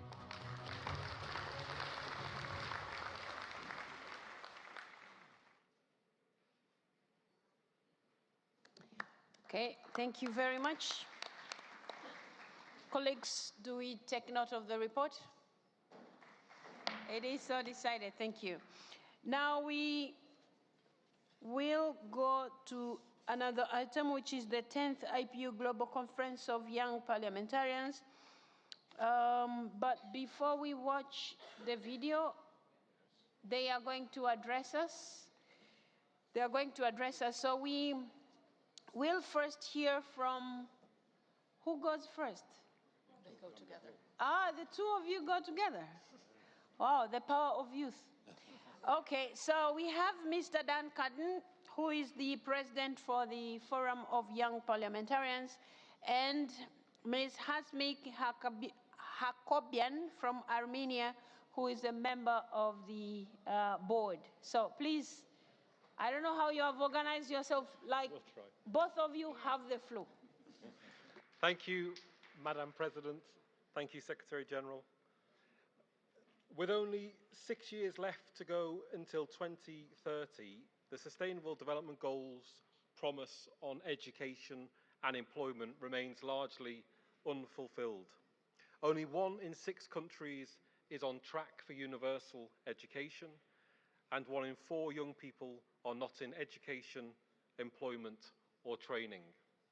Young people in crisis situations are particularly affected as war, economic crisis, pandemics, and climate change disrupt their lives.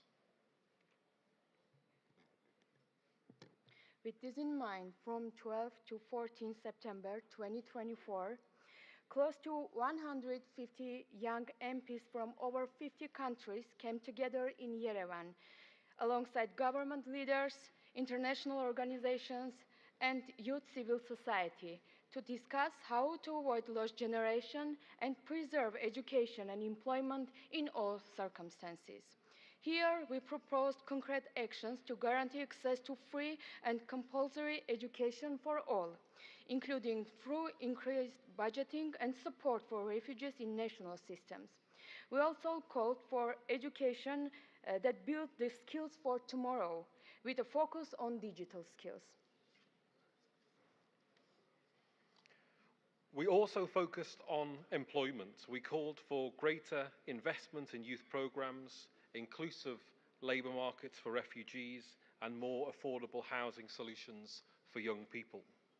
We also focused on how young MPs can better partner with marginalised groups and those in vulnerable situations, so that no one left behind is not just a cliche, but a reality. I'm also proud that this conference brought in new innovative sessions, such as working groups and the unconference, where young MPs could co-create the conference. Although we trust that these innovations, as well as the policy outcomes of this conference, will be carried forward in the months and years ahead. We also hope that warm memories of the days spent together in Yerevan will remain as well. In closing, we are pleased to share with you a short video so that we can all get a sense of the magic that occurred during the conference. Thank you.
Thank you so much, colleagues. Our young members of parliament have done wonders. Do we note the report? Thank you so much. It is so noted. Thank you very much, Dan. Thank you so much, Hasmik. Colleagues, we will finish this item with the report on the event that took place at the Summit of the Future, which took place in New York on September 21st. I am pleased to report on the IPU's event at the Summit of the Future, which over 50 parliamentarians attended. In addition to our event, along with others, IPU participated in events organized by the European Parliament and the Parliamentary Assembly of the Mediterranean, and we ensured leading MPs participated in several other events during the high-level week in New York. Leading IPU parliamentarians were at the summit in full force. The main purpose of our event was to highlight the outcome of the summit entitled the Pact for the Future. It's the latest and most far-reaching agreement out of the United Nations on ways to make the multilateral system work as intended, to prevent conflict, to advance development, and to allow everyone a voice. I am very proud that in Action 55 of the Pact, the UN member states make explicit reference to the role of parliaments and of the IPU in overseeing the implementation of international agreements and in providing input to the United Nations deliberative processes. In short, the Pact gives us the strongest mandate since 2000 Millennium Declaration to help democratize the international arena by bringing forth the voices of parliamentarians as representatives of the people. We will flesh out the broad language of Action 55 in the next resolution of the General Assembly on interaction between the United Nations, parliaments, and the IPU next year. While we look to the future and a reformed multilateral system, let's also look back at our achievements at the United Nations. Today, colleagues, most major United Nations meetings take place with at least some parliamentary component. UN officials contribute their expertise at each IPU assembly. United Nations country offices engage parliaments in United Nations development plans. United Nations partners contribute to at least half of the projects of the work of the IPU. In short, dear colleagues, IPU has achieved a lot over the years to engage parliaments more closely with the United Nations. Let's scale up this engagement. And that's one of the reasons why we insisted that you also look into the list and see all the activities that the IPU is participating at the United Nations and register well in advance. And if need be, if you need letters to be sent to your parliaments for invitations, we will be able to do that. So I believe we can all count on your support in participating our activities at IPU, but the same way the activities that we partner with the United Nations. So, colleagues, that is our report on what happened on the 21st September of 2024.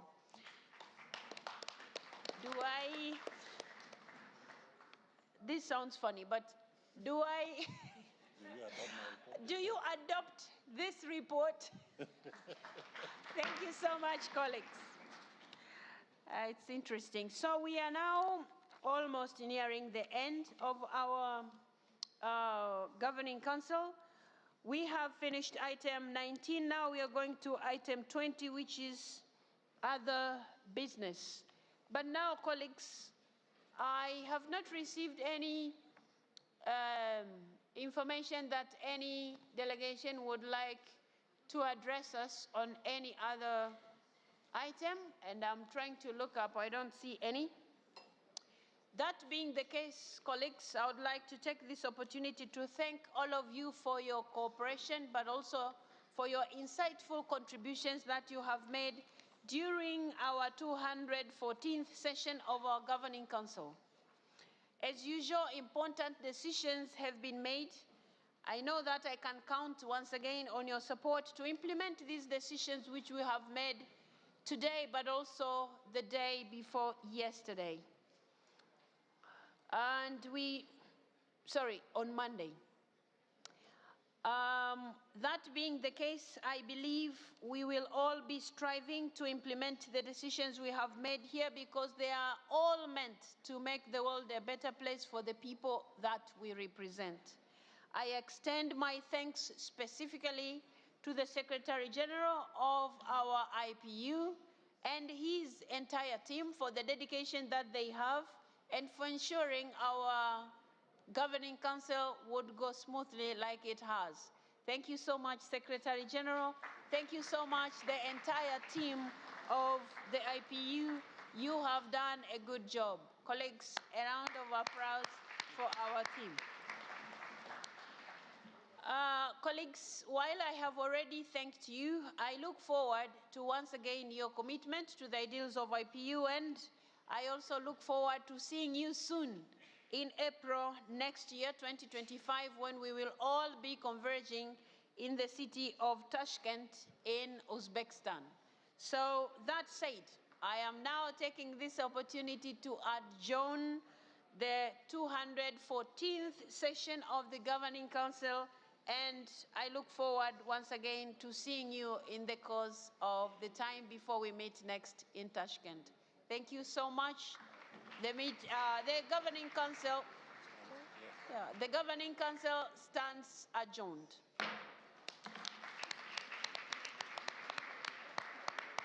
Let's take a breather for 5 minutes.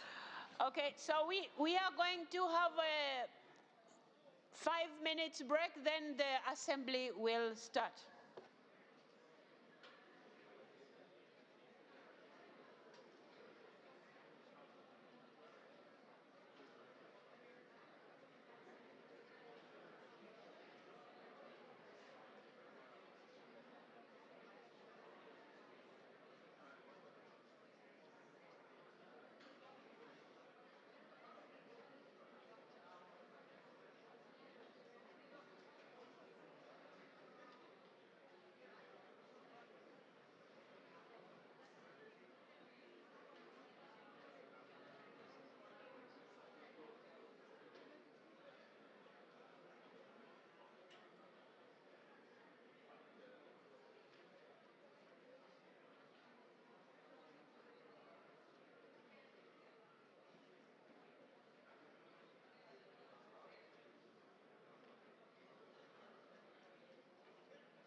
Colleagues, I think we can resume our assembly, which was adjourned. So we will be taking all the items that we had left unfinished when we last met. Now, on the agenda, we have item 2, but we will begin with item 3, which is talking about the general debate on the theme, harnessing science, technology, and innovation for a more peaceful and sustainable future. Then we will go back to the emergency item.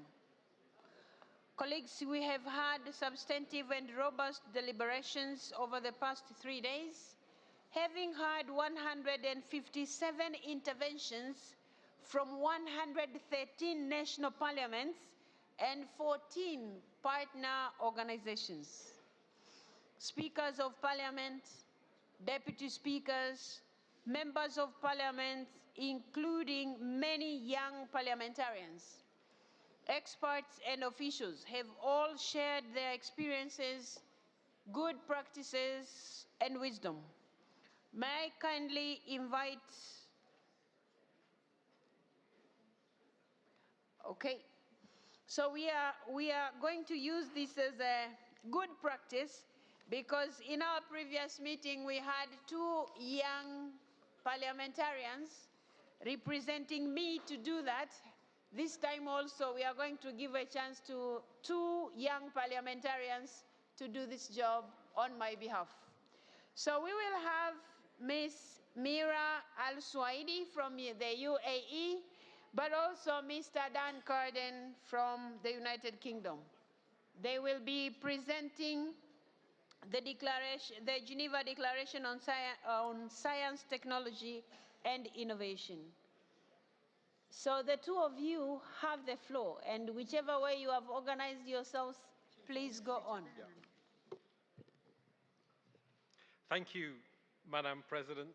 Dear colleagues, we come together at the 149th IPU Assembly in Geneva to reaffirm our shared commitment to harness science, technology, and innovation, or STI, for addressing the global challenges we face today. Affirming that STI is a vital tool for promoting peace, sustainable development, and human rights. At this time of unprecedented technological progress, we are faced with both immense opportunities as well as pressing challenges. From artificial intelligence to climate change, the potential of STI is vast, but so are the risks of deepening inequalities. It is our responsibility as parliamentarians to ensure that these advancements serve the common good, governed by ethical principles, inclusive government, and global cooperation for the common good. We applaud the bold decisions of nations that have preemptively banned inhumane advanced weapons, setting a precedent for responsible technological governance. This reflects the urgency of acting collectively to ensure that STI fosters trust, peace, and global cooperation. We are encouraged by recent international commitments, including the Pact for the Future and the Global Digital Compact, adopted at the 2024 UN General Assembly. These arguments offer a roadmap for us to work with governments, the United Nations, and civil society to ensure inclusive and ethical approaches to STI. As representatives of the people, it is our duty to ensure that the benefits of STI reach everyone. We must bridge the digital divide, both between and within nations, and ensure that technological advancements serve all generations and communities. Ethical frameworks are essential to govern STI, ensuring progress aligns with human rights standards and serves societal values. We must also ensure that women, youth, and groups in vulnerable or marginalized situations are fully involved in shaping the future of STI. Their perspectives are critical for ensuring that technological progress is inclusive and equitable. Empowering these groups is not only just, it is essential for creating a diverse and innovative future. To meet today's global challenges, we must commit to evidence-based policymaking and international collaboration. We must urge nations to invest in research and development, foster science diplomacy, and integrate scientific expertise into parliamentary decisions. STI must drive progress towards the Sustainable Development Goals, help build resilient societies, and promote lasting peace. We must mitigate the risks of emerging technologies. Ethical AI development, cybersecurity, and digital privacy are vital to ensuring that technology upholds human rights and is used for peaceful purposes. We must also take steps to prevent the spread of misinformation and harmful content, particularly online, to safeguard social cohesion and democracy. The technological challenges we face transcend borders, and international cooperation is the only way forward. Together, we can close the STI gap, reduce risks, and build a more secure, prosperous digital world. We, members of parliament from around the world, therefore reconfirm our commitment to global parliamentary dialogue on STI governance. We welcome the IPU Charter on the ethics of science and technology and the resolution on AI's impact on democracy, and we pledge to bring these principles back to our respective parliaments. By working together, we can harness the power of STI to create a more equitable, sustainable, and technologically advanced world. Thank you. Fantastic. Oh, thank you so much. So, colleagues, after that presentation, do I take it that we adopt the declaration? Thank you so much. Sorry? There's Ireland that wants to take the floor. Yeah, we've adopted. Yeah. Yes, according to our procedure, we have adopted and then we allow others to take the floor. So having adopted our resolution, I would like to thank the young parliamentarians for the job well done of presenting this to us. Ireland, you have the floor. Please request the floor. 1 minute, please. Madam Chair, I think this is an excellent document, but there is one weakness in it that I want to flag, and that is the declaration fails to explicitly call for the promotion of knowledge sharing, especially North-South, as emphasised in Article 9 of the IPU Ethical Charter on Science and Technology, adopted by the Governing Council this morning. My colleague from Nigeria referenced vaccines, and my part of the world hasn't exactly covered itself in glory in terms of sharing COVID vaccines quite recently. Our Indonesian colleague referenced the sharing of water technology. So I'm requesting that the declaration would include wording to strengthen worldwide collaboration and exchange in scientific knowledge development and related technology innovations to reflect the need to share technology throughout the world. Thank you.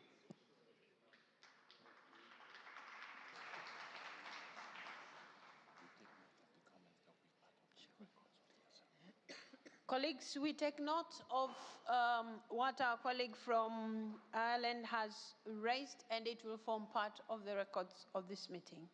So, having done that, we go back now to item 2. Colleagues, as you are aware, on Tuesday we decided to add to our agenda item number 2, an emergency item on the response by parliamentarians to the urgent plea by the United Nations Secretary General to recommit to multilateralism for global peace, justice, and sustainability. We held a discussion in plenary yesterday morning on this item, and a drafting committee met in the course of the afternoon yesterday to finalize the text with representatives from all the geopolitical groups. May I now invite the rapporteur from the drafting committee, Mr. Cesar Randon Garcia, of Mexico to introduce the draft resolution. Mr. Garcia, you have the floor.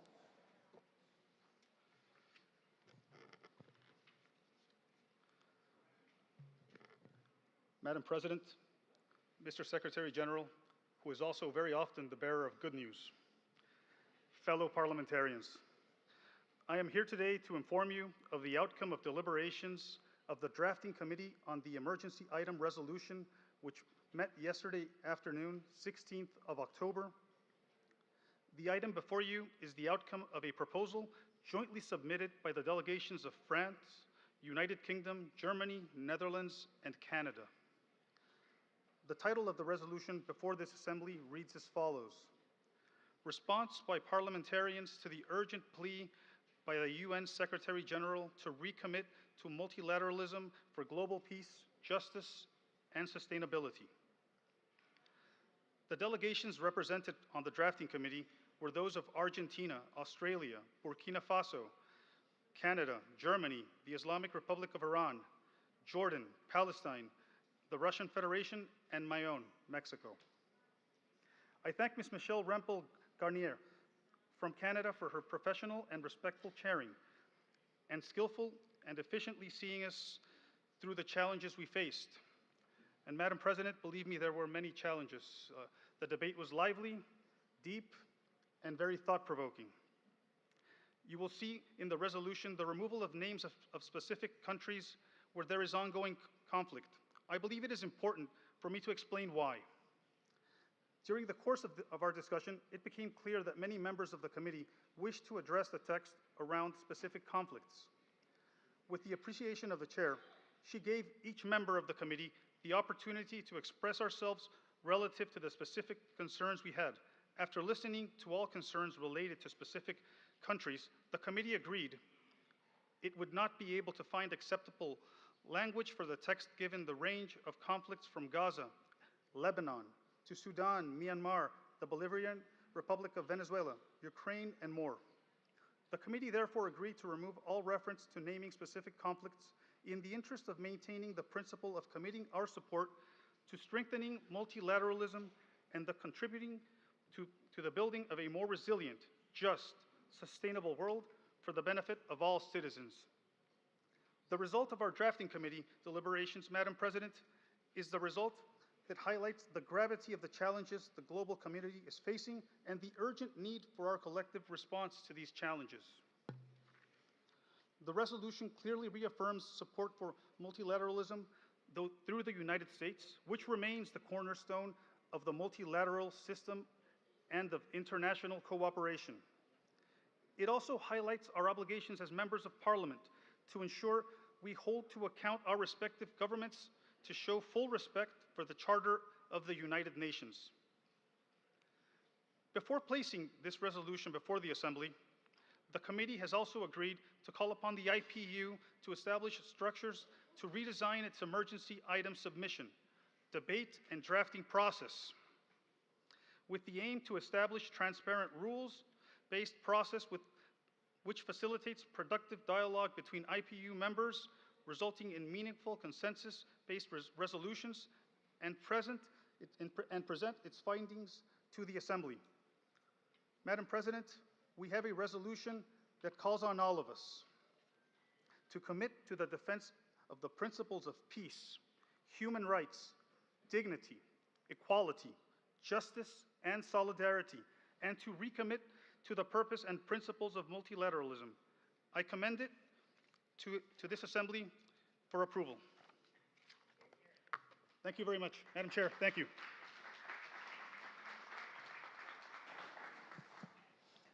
Thank you very much. Colleagues, we have had the draft resolution. Do I take that we are ready to adopt this resolution?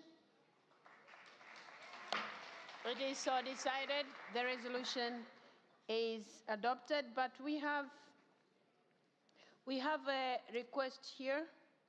We have a request according to our Article 32, Sub-Article 2, that delegations may take the floor after the adoption and register the concerns. So once we have had those, we will take them into account. So I have the request from the Russian Federation, Mr. Konstantin Kosachev, and then I have seen Palestine also requesting for the floor. So we will begin with the Russian Federation, Mr. Kosachev. You have the floor. Thank you, Madam President. First of all, I would like to commend the efforts of the drafting committee and specifically the rapporteur. Thank you very much for what you've done. You have redrafted the initial text in a very good manner, and the resolution finally is definitely to be approved and adopted. What I cannot commend at all is the initial motion for the emergency item, which was presented by France, United Kingdom, and some more countries. One reason is the topic itself was not that emerging. In the initial text, I could find at least 15 different emergency items to be addressed, and all of them were included in the initial text, and we were supposed to take our position within a couple of hours' time. This is not fair to our assembly, to the union, to make this kind of proposals. This is my first comment. But what is more important, after fact-checking the explanatory memorandum, we discovered that it was based on false grounds. The Secretary General, and it was stated here in the first sentence, never addressed the General Assembly of the United Nations on the 20th of September. And that was the reason this item was called an emergency item. At that date, the 20th of September this year, the General Assembly did not have a meeting, a sitting at all. And what is even worse, the sites which were prescribed to the Secretary General of the United Nations here was not what Mr. Secretary General usually pronounced. It's not his language. And by that, our assembly, during the debate on how we will choose the emergency debate, was misled and manipulated, deliberately or undeliberately, but this is not a misprint. This is a false information.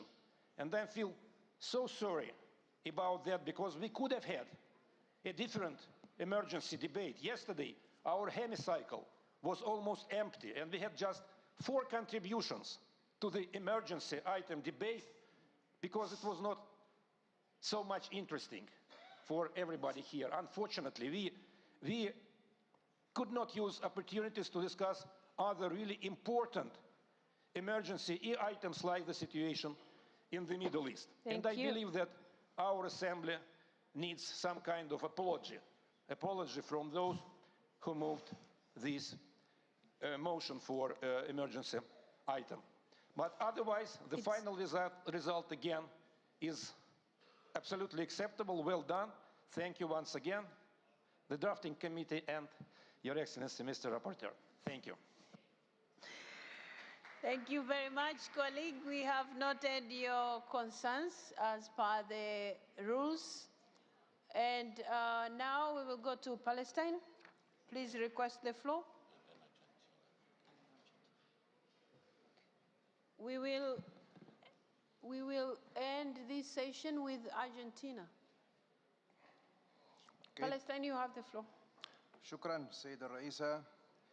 وبداية أود أن أتوجه بالشكر والتقدير للجنة والعمل الذي قامت به وللمقرر والجهود من أعضاء اللجنة. وأعتقد أن فلسطين حاولت أن تكون عنصرا بناء وإيجابيا من أجل التوصل إلى هذا القرار، والذي يحمل في مضامينه كثير من المفاهيم الهامة والتي تحتاج ليس فقط الاحترام وإنما التنفيذ.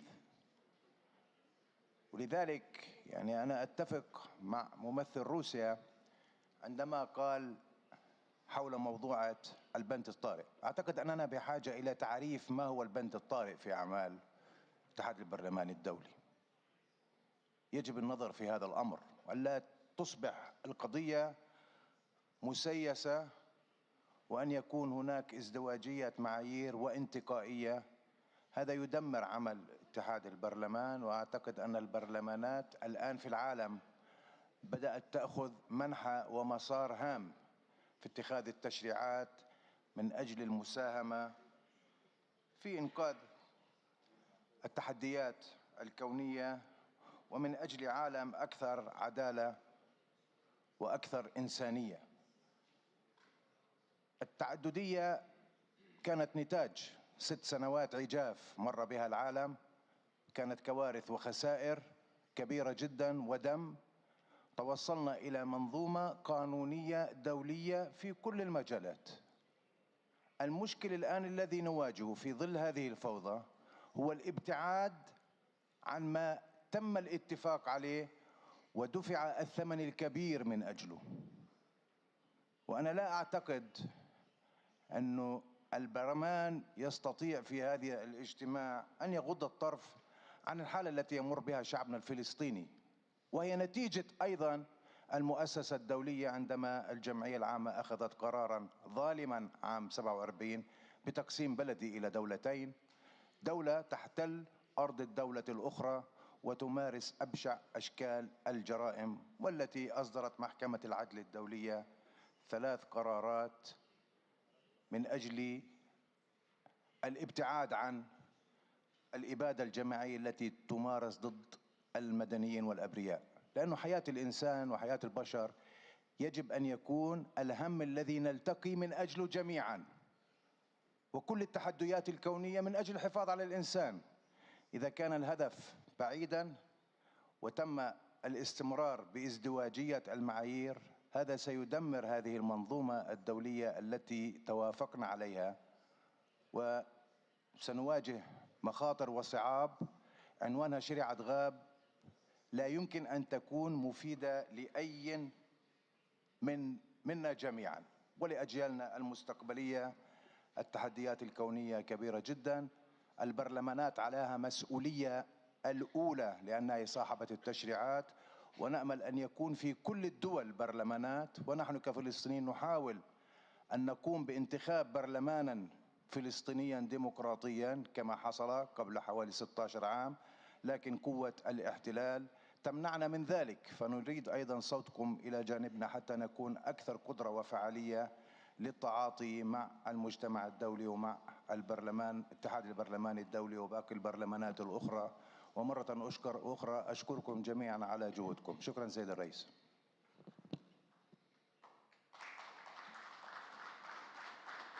Thank you very much. Argentina, please request the floor and we will close this item. Argentina, request the floor.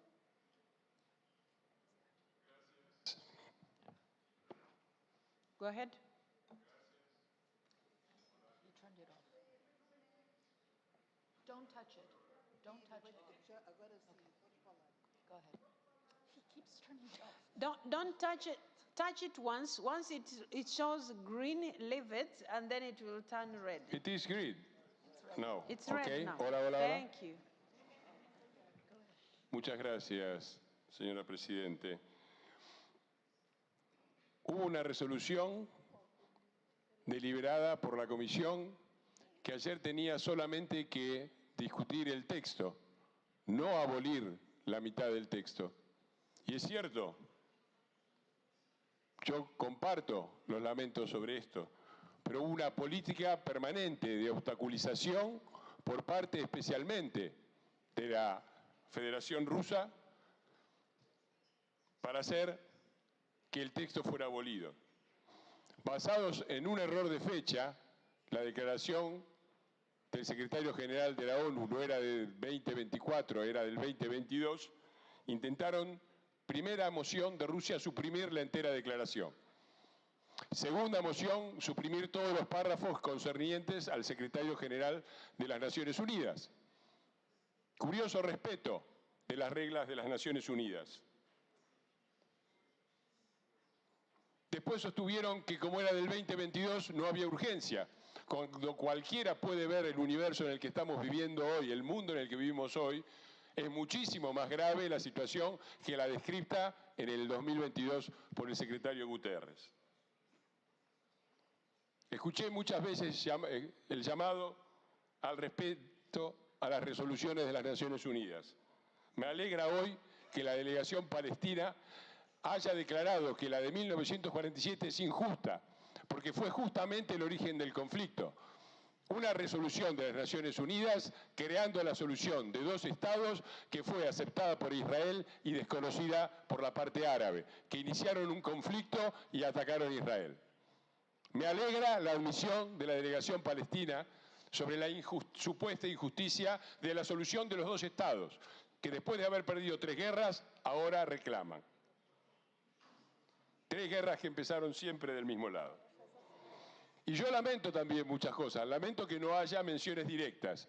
Lamento que se llame al cese del fuego, que todos esperamos, sin decir que la condición del cese del fuego es la liberación de más de 100 rehenes que están en manos de una organización terrorista desde hace más de un año, incluyendo 9 argentinos y un bebé que ahora debe tener 1 año y medio, y que pasó más de la mitad de su vida en cautiverio. Y coincido con el representante palestino en la necesidad de proteger la vida. Por favor, dígaselo a los muchachos de Hamas, que fueron los que entraron, violaron mujeres, mataron gente, cocinaron bebés en el horno y cometieron todo tipo de crímenes. Y por favor díganselo también, que los tiene más cerca, a los de Hezbollah, que según la justicia argentina colocaron 2 bombas en mi país, matando a 22 personas en la Embajada de Israel y 45 en la AMIA, la delegación mutual judía que se ocupaba de la salud y la educación de los judíos en Buenos Aires. Protejamos la vida y dejemos de tener doble rasero. También yo estoy de acuerdo. Gracias, señora presidenta.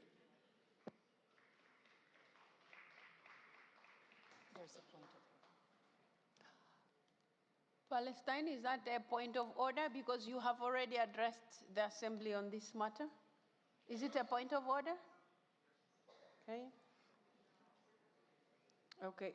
Thank you, Argentina. Now, point of order from Palestine. أعتقد أن الموضوع هو نقاش التقرير الذي تم اعتماده، والحديث يجب أن يكون منصب بالأساس في هذا الموضوع وليس بسرد تاريخي لا يعرف التاريخ ولا المنطق ولا بأحداث خاصة لمندوب الأرجنتين. كان يجب عليكم سيد الرئيس أن توقفوا المتحدث وأن ننكب بنقاش هذا التقرير وأهميته وضرورة احترامه وليس خزعبلات لا نعرف من أين جاء بها. شكرا. Thank you.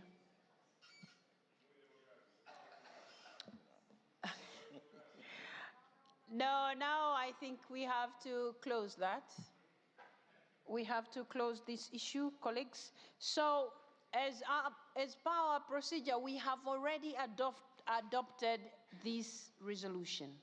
The concerns that have been raised by the members will be duly noted. So, having done that, I would like to take this opportunity to thank everyone who has participated in drafting this resolution, irrespective of the challenges that we still have, but at least it's a good step.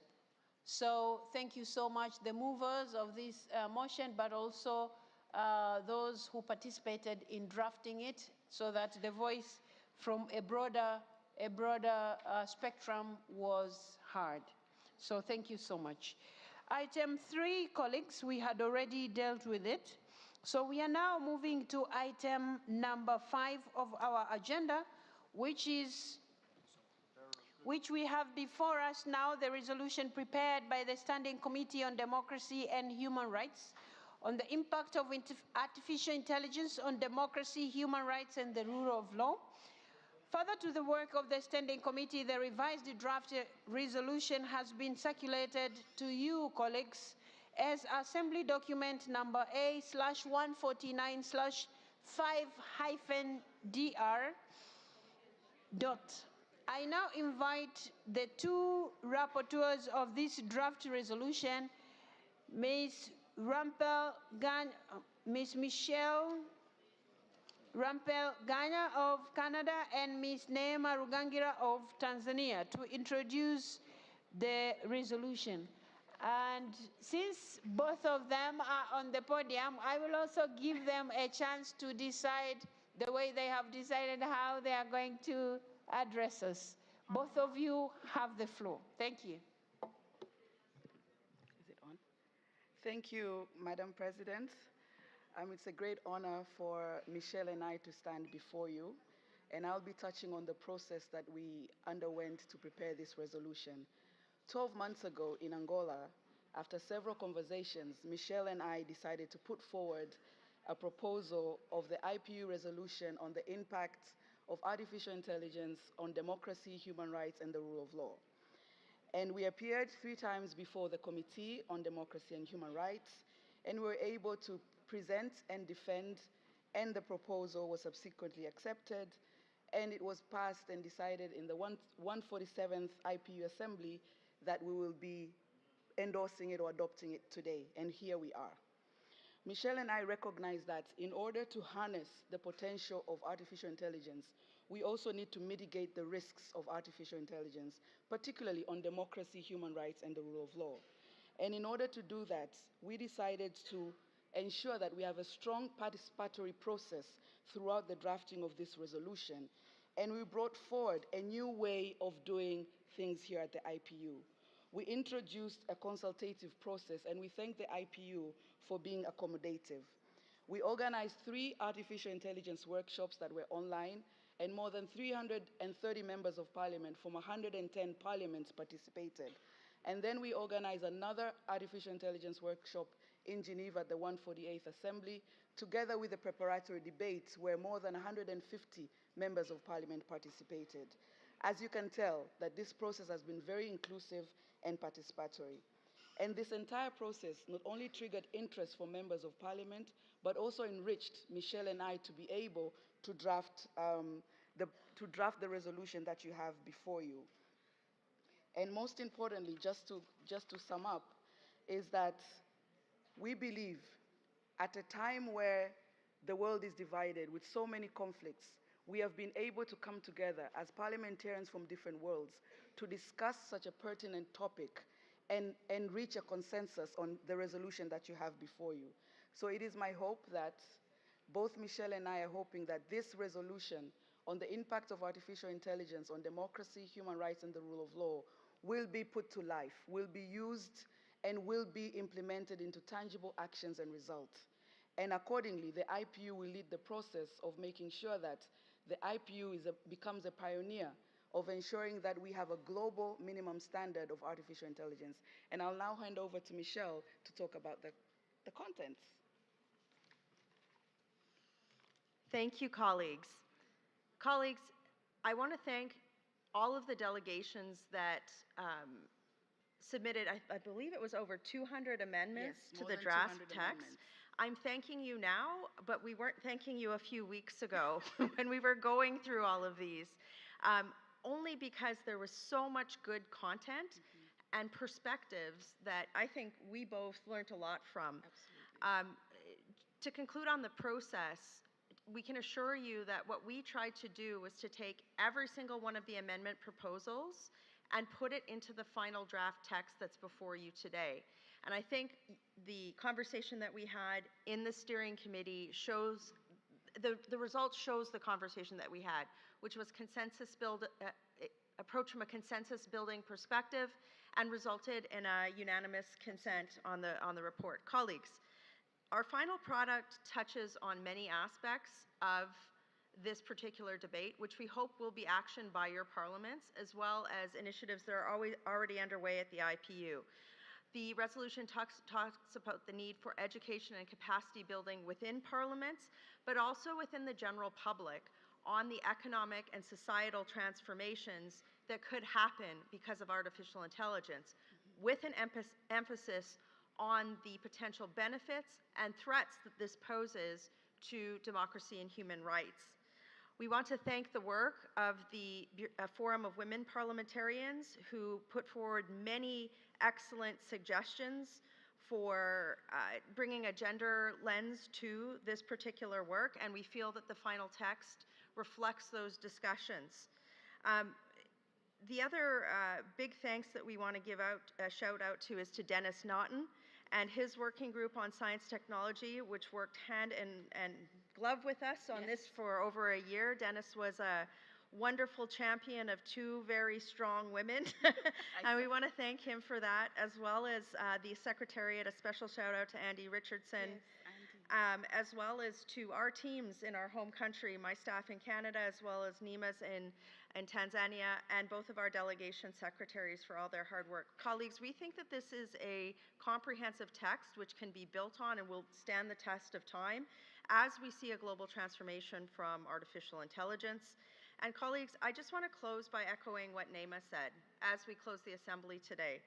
There are so many issues that divide us. There are so many reasons for us to not talk to each other across cultural divides, to learn from each other. Absolutely. But the IPU can provide a forum in which we can build trust and learn from one another. I learned so much from you, Naima. And I feel like I have a lifelong friend. So colleagues, thank you for what was really a positive experience, and we hope that you will all accept this text, take it home and embrace it in your parliaments, and maybe outwit the big tech companies while we're doing it. Thank you, colleagues. And thank you. Thank you so much. Thank you so much, Michelle. Thank you so much, Naima. So, colleagues, do I take it that we adopt this resolution? It is decided, and I don't see any delegation wanting to take the floor. So, members, thank you so much for all your participation. As the two co-rapporteurs have spoken here, how you have all participated, thank you. But at the same time, thank you for this novelty that you have come up with. And we believe this is going to form now the baseline for our parliaments to start looking into how we are going to begin regulating the development of the use of AI in our countries, taking into account the challenges that our two colleagues have raised, because we are parliamentarians, so we are concerned not just on the positive side of AI, but also on the other side of AI, where, you know, we can be deeply affected during elections, and that will impact on our democracy, but also human rights and how the deep fakes can actually affect us. At the same time, also the issues of good governance. So thank you so much, Naima. Thank you so much, Michelle. Well done. A round of applause, dear colleagues.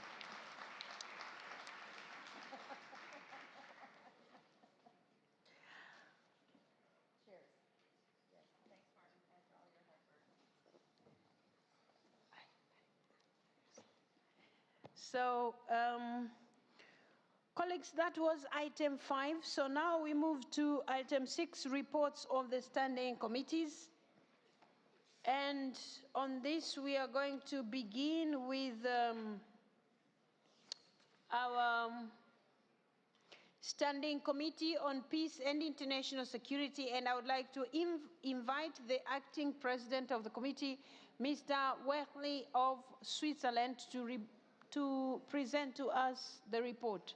Mr. Wehley, you have the floor. Merci, Madame la Présidente. Je me retrouve encore une fois devant vous, chers collègues, pour vous faire cette fois le retour des travaux de la Commission 1, à savoir la Commission permanente sur la paix et la sécurité internationale lors de cette 149e Assemblée de l'Union interparlementaire. Le 14 octobre, nous avons en premier lieu tenu une réunion débat sur le rôle des parlementaires dans la prévention des conflits liés aux ressources naturelles. Après une table ronde d'experts, nous avons discuté de l'importance croissante des motivations économiques dans les conflits. Nos débats ont mis en exergue que les changements climatiques amplifient ces tensions. Ils ont aussi souligné que des cadres législatifs solides sont essentiels pour assurer une gestion équitable des ressources, telles que l'eau, les terres fertiles et les minéraux, ainsi qu'une prévention efficace des conflits. Nous avons par la suite poursuivi nos discussions avec un débat sur la sécurité nucléaire. Tant la table ronde que le débat ont mis en lumière l'importance pour tous les pays, même ceux sans arsenal ou centrales nucléaires, de se conformer aux accords internationaux sur la sécurité des matériaux radioactifs. Le rôle crucial des parlements dans la ratification et la mise en œuvre de ces accords a été largement reconnu. Les échanges ont insisté sur la nécessité de protéger les matériaux radioactifs contre les usages malveillants, tout en facilitant la coopération internationale pour des usages pacifiques. Le 16 octobre, nous avons tenu une audition d'experts sur la promotion d'une solution à 2 États en Palestine. Une vidéo d'activistes israéliennes et palestiniennes pour la paix et la coexistence, ainsi que 2 expertes, nous ont permis d'explorer l'histoire et les multiples définitions de la solution à 2 États. Nous avons discuté du rôle des parlements pour encourager la paix durable dans cette région en conflit, en mettant l'accent sur la bonne gouvernance, la sécurité et la dignité des peuples. Cette dernière réunion a permis à M. Hasni bin Mohamed, parlementaire de Malaisie, d'être élu au bureau de la Commission et d'en devenir le vice-président. Nous le félicitons et nous nous réjouissons de collaborer avec lui. Le 16 octobre toujours, le bureau de la Commission s'est réuni. Nous avons discuté de nos activités en matière de paix et de sécurité, des différents conflits actifs dans le monde et commencé à réfléchir aux sujets que nous souhaiterions proposer à la Commission d'étudier. Notre réunion s'est terminée par une discussion sur la Convention sur l'interdiction des mines antipersonnelles et l'impact de celle-ci sur les personnes et les communautés, avec le prince Mired bin Had al-Hussein de Jordanie, qui conduit des actions destinées à promouvoir l'universalisation de cette convention. Je vous remercie de votre attention.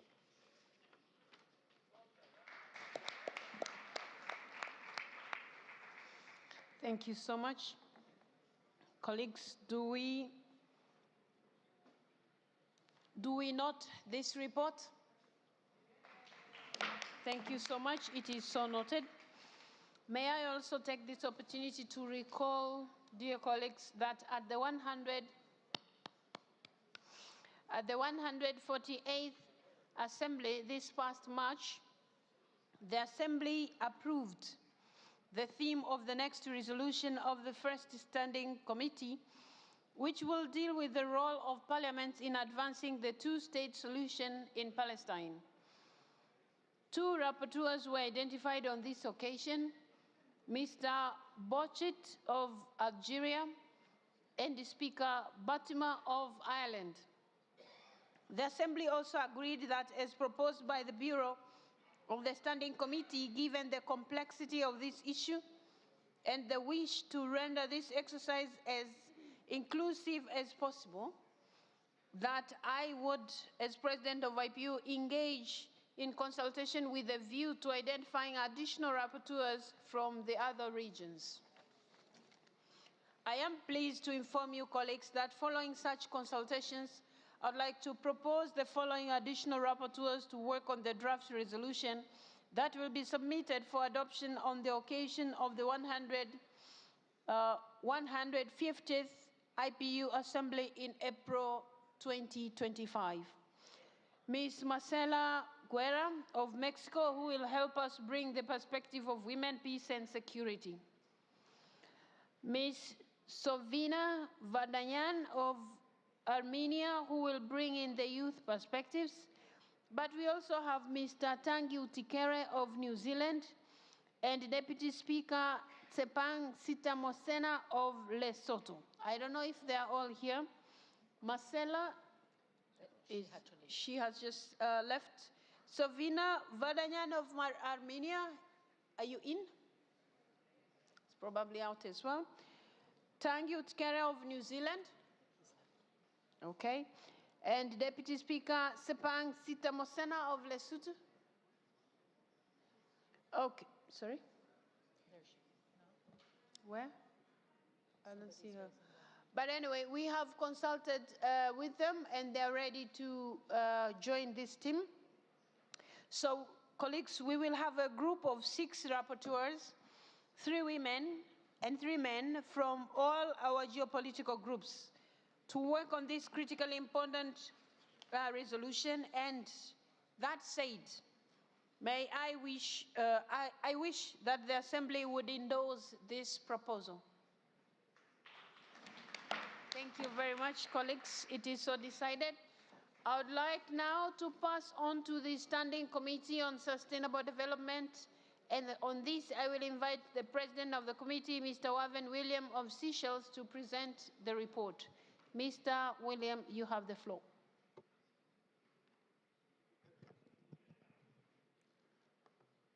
All glory be to God, the Almighty, for His grace and favor. On the outset, I would like to express my thanks to IPU Secretariat, our committee secretary, Alexandria, Carly, and Isabel for their usual dedicated support. I would also like to thank members of our committee for their valuable contributions during our deliberations these past few days. And Dennis, my friend, I would like to thank you for being a mentor, and the committee wish you all the best in your future undertakings. Madam President, the Standing Committee on Sustainable Development held 3 debates during this assembly, with participation from approximately 50 delegations. The first debate focused on parliamentary strategies to mitigate the lasting effects of conflicts, including armed conflicts on sustainable development.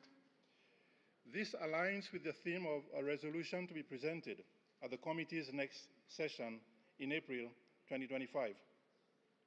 Delegates unanimously recognize that conflicts hinder progress towards the SDGs, often reversing gains already made. Parliamentarians were urged to advocate for sustainable development strategies that positively impact conflict prevention, responses, and recovery. Central to these efforts is engagement with the communities to address their needs. The second debate centered on preparations for the parliamentary meeting at the United Nations Climate Change Conference, COP29, scheduled for 16th to 17th November in Baku, Azerbaijan, in the COP Green Zone. Mr. Sultan Mamadov, the rapporteur, presented the key directions of the preliminary draft outcome document expected to be adopted. He emphasized the document's call for parliaments to support legislations aimed at reducing greenhouse gases emissions, facilitating the transition to green and renewable energy, and advancing the implementation of the NDCs. Amendments to the draft document submitted by 5 countries meeting the deadline are currently under review. Parliamentarians from 8 countries, alongside members of the IPU Advisory Group on Health, provided additional recommendations, suggesting the inclusion of language on green jobs, agroforestry, health-related climate impacts, accelerating the loss and damage funds across process, and its sustainability mechanism. The third debate, Madam President, addressed the role of parliaments in preventing corporate tax avoidance and advancing sustainable development. Experts from the OECD and UNDP engaged in a robust dialogue, moderated by Senator Deborah O'Neill from Australia, on how tax revenue can help achieve the SDGs. With only 5 years remaining to meet the 2030 agenda and an estimated US $4 trillion required, effective taxation is seen as a key tool to finance the SDGs. A well-functioning tax system can generate revenue for public services, spur national economic growth, combat illicit financial flows, reduce inequalities, and promote fairness. Parliamentarians have a vital role to play, from mobilizing domestic resources to partnering with tax authorities and educating the citizens on the importance of taxation for public services and sustainable development. Delegates engaged fully, underscoring the need for stronger legislative frameworks, corporate tax avoidance prevention, greater transparency, and enhanced multilateral cooperation.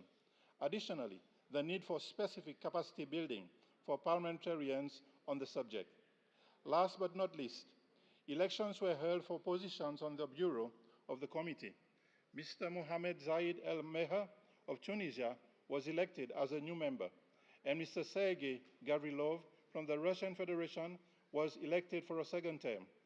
The committee also approved its work plan for the 150th IPU Assembly, dedicating all sittings to drafting the resolution. In conclusion, Madam President, let me leave you with this reality finding. According to the UN on SDGs, only 17% of the SDG targets are on track to be met on time. Recent assessment shows that the world's poorest and vulnerable groups are mostly being affected. Whilst I commend the IPU for adopting numerous declarations and resolutions illustrating Parliament's political will, there is the need to step up parliamentary coordinated action plan to accelerate the implementation, echoed in the workshop held on the 14th October on the theme Practical Tools to Achieve the SDGs. Excellencies, honorable colleagues, ladies and gentlemen, on a note for further reflection, are we representatives of the people doing ourselves justice? Are we at peace with ourselves to put aside our differences, to build bridges between us, and to unify our efforts for precision in our efforts and actions?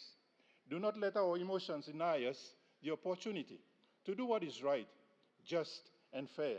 Above all else, let us not lose sight of the IPU guiding principles and values. Madam President, I have been advised to say this by the IPU Seeds Grouping's President, to thank IPU, Madam President, you and the SG for making space for the group to meet, and that the Seeds Group looks forward for more official recognition in the transformation of IPU going forward to address the vulnerable groupings towards achieving the SDGs.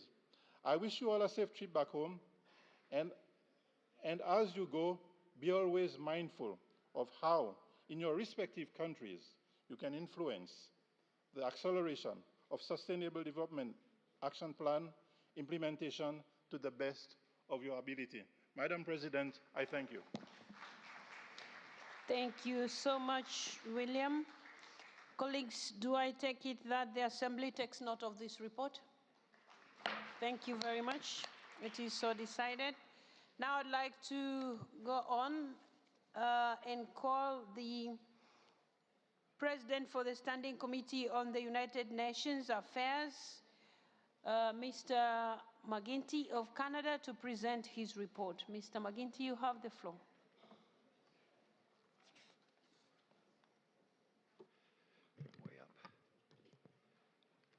Thank you, Madam President. Thank you very much, colleagues, those of you who are still here. That shows quite a bit of dedication. Colleagues, our committee held 2 meetings over the past week, on Tuesday and Wednesday. In just over 4 hours, over 2 sittings, we covered a lot of ground, with discussions ranging from the complexities of the United Nations budget to the role of the G20 in relation to the United Nations, and the role of parliaments in the United Nations treaty-making process. Furthermore, we followed up on the 2 practical motions the committee adopted at previous assemblies, one on gender equality in the General Assembly and another on Security Council reform. We're encouraging each member and all of you to act on these motions, bring them to your parliaments, introduce them on the floor, bring them to your committees, share them with your head of state, take steps to operationalize them. Let me highlight how our rich debate raised a number of key points over those meetings. First, parliaments have a key role to play in overseeing the United Nations budget process. The UN spends roughly $74 billion a year. What does that mean? First and foremost, ensuring that our nation's assessed contributions to the UN are paid in full and on time. Parliamentarians told us they need a better understanding of the UN budget process, and discussion in this regard will continue at our committee. At the same time, the United Nations has got to make efforts to make its budgeting far more transparent. The current financial crisis at the UN has got to be addressed without delay to ensure continuity of support to countries in desperate need. Ideally, the United Nations should have the lead role in coordinating global economic governance, and the G20 should be focused on implementing those UN outcomes that are more fully within the power of the leading economies who meet there. For this to happen, however, the UN should first strengthen its own deliberative processes. Many members have walked away from the ECOSOC process. We need to get that back. Parliaments are ultimately responsible for funding the UN and the G20 and for ensuring these institutions actually work well together. Every effort has got to be made to avoid competition and duplication of work. We are the recipients of the outcomes. We receive the treaties, the resolutions, the commitments, the targets, the actions, the calls to action. Every effort's got to be made to avoid competition and duplication of work. Another angle, what is the role of the P20? That is the meeting of the speakers of parliaments from the G20 countries, and that needs further clarification. Those P20 parliaments have got to contribute more actively to deliberations, with additional debates held within their relevant parliamentary committees. So a stronger institutional link between the P20 and the G20 proper will ensure that our community, and we speak for our peoples, that community is actually heard. Parliaments have a role, finally, in the ratification and implementation of treaties, even where the Constitution establishes a strict separation of powers between executive and legislative branches. At a minimum, parliaments can help raise public awareness and support for a new treaty, and ask their government for regular briefings on the treaty-making process. Finally, very pleased to announce that 5 members were elected to the Bureau, 5 new members. They are Mr. Al-Nouri from Libya, Ms. Basirovna from the Russia Federation, Mr. Rashkov from Belarus, Mr. Thakur from India, and Mr. Laram from Germany. Mr. Bustamante from Peru was re-elected to a 2nd term. Congratulations to all the new members on their appointment. Looking forward to working with them. Finally, folks, we're strongly encouraging their member parliaments and those of our other Bureau members to ensure they are included in the delegations to the upcoming IPU assemblies and available to participate. Ladies and gentlemen, the United Nations and the IPU have a rich and growing relationship. We're going to have to work hard to make sure that that relationship is maintained. We're going to have to hold, to a certain extent, the United Nations to account so we can properly defend them in our respective parliaments. That is a central objective as we pursue our work at the committee. Thank you so very much. Thank you so much, Mr. McKinty. Colleagues, do we take note of this report? It is noted. I would also like to take this opportunity to wish all the newly elected office holders of this committee, wish them success. So we hope to work closely with you. Colleagues, we now, having finished the reports of the standing committees, we now go to item 7 of our agenda, which is approval of the subject item for the Standing Committee on Democracy and Human Rights at the 151st IPU Assembly and appointment of the co-rapporteurs.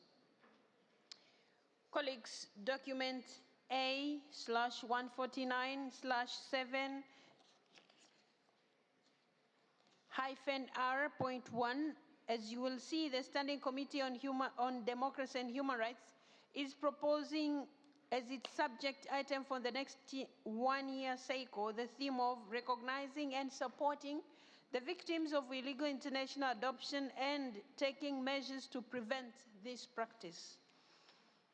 Mr. De Maegd from Belgium and Ms. Kressel from Argentina have been designated as co-rapporteurs on this subject, together with Mr. Patra from India.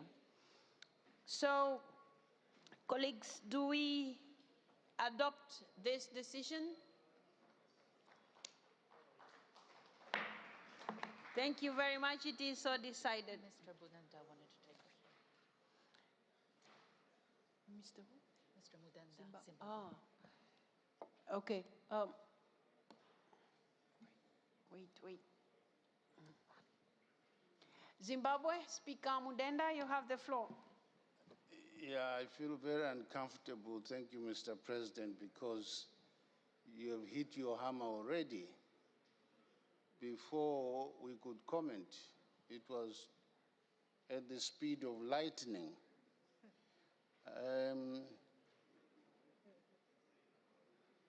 This subject matter, Madam President, as far as I can see, hasn't got the universal appeal.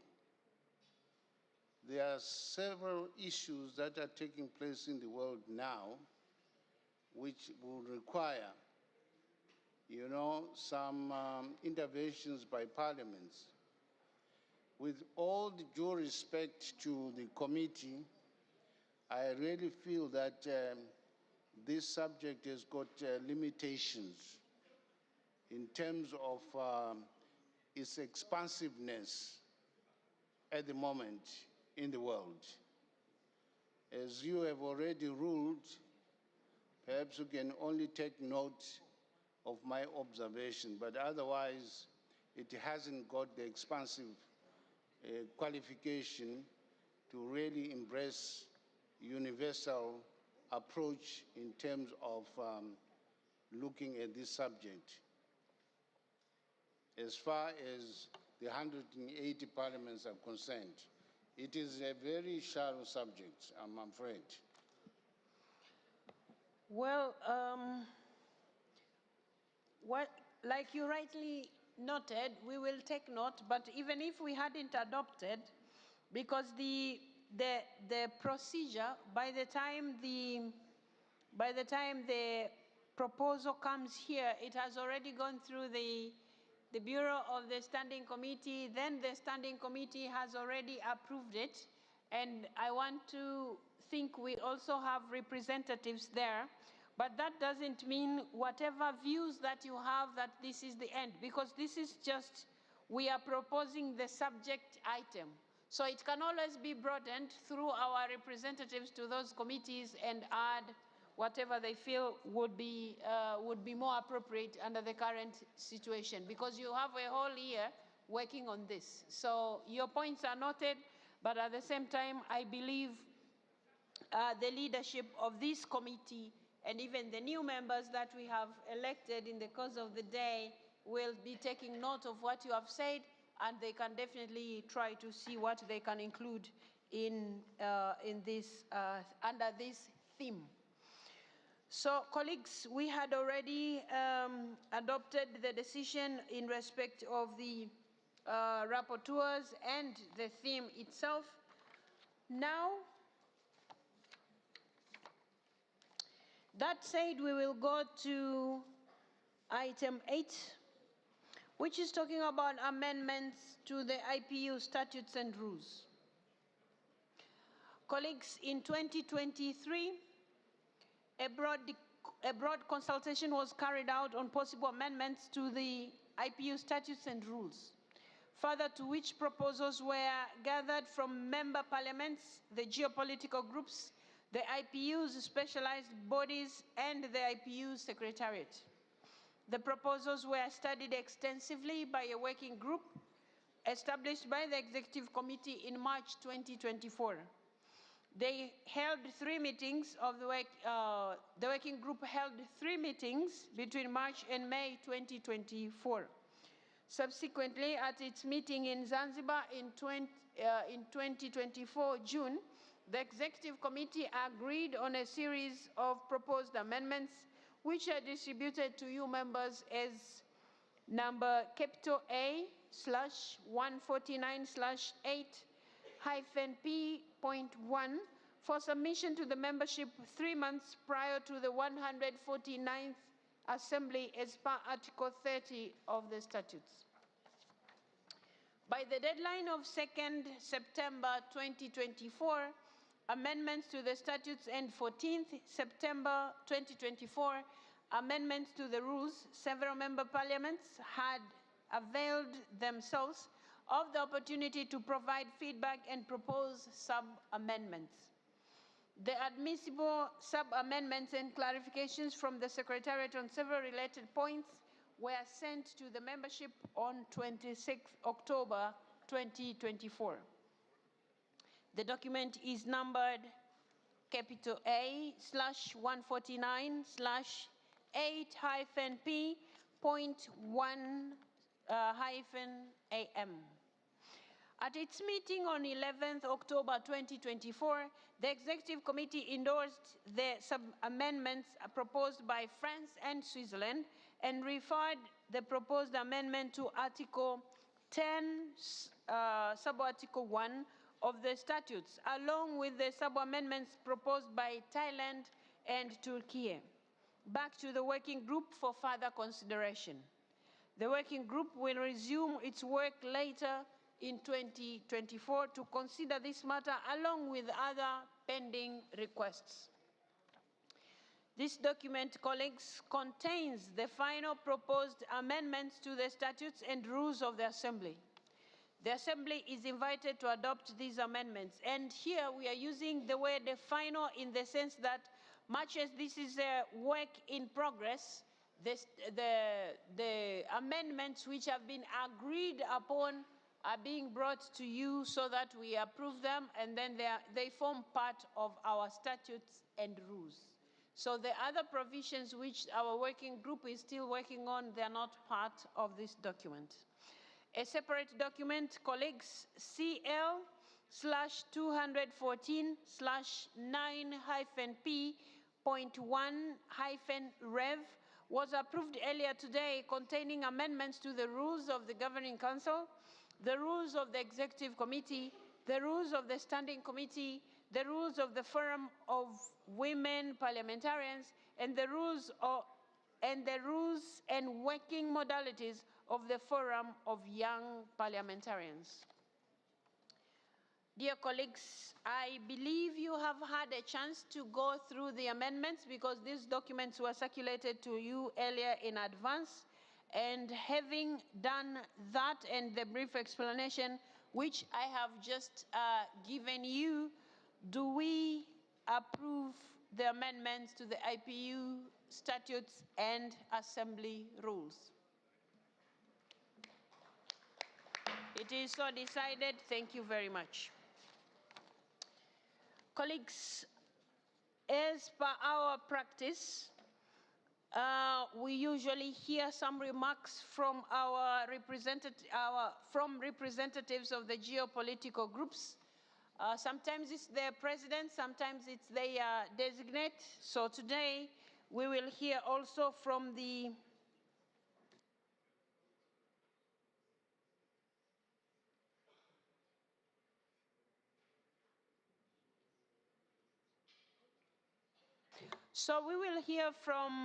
the following geopolitical groups, and I would request that, colleagues, you take a maximum of 2 minutes. So we will begin with the Arab group, will be followed by Asia Pacific. The Arab group will be represented by a member of parliament from Tunisia, Mr. Mehgoub. Mr. Mehgoub, you have the floor.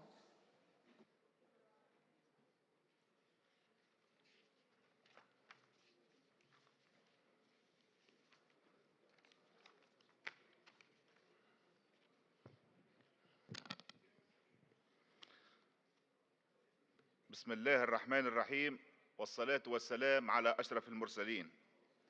معالي رئيس الاتحاد البرلماني الدولي، السيد الأمين العام، أصحاب المعالي رؤساء المجالس والبرلمانات، السادة رؤساء الوفود، الحضور الكريم، السلام عليكم ورحمة الله وبركاته.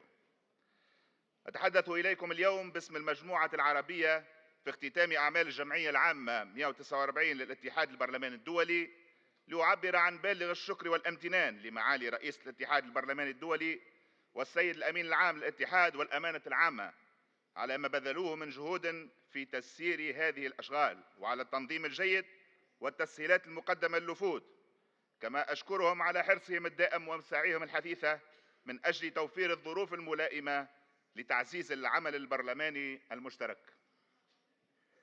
لقد كانت أشغال جمعيتنا حافلة بالمبادرات والنقاش والمستفيض حول مجمل القضايا والانشغالات والتحديات التي تواجه شعوبنا في مختلف أرجاء المعمورة، وكانت المواقف حادة في بعض الأحيان ومتباينة، وهذه هي طبيعة التعددية والديمقراطية التي يجسدها نواب الشعوب.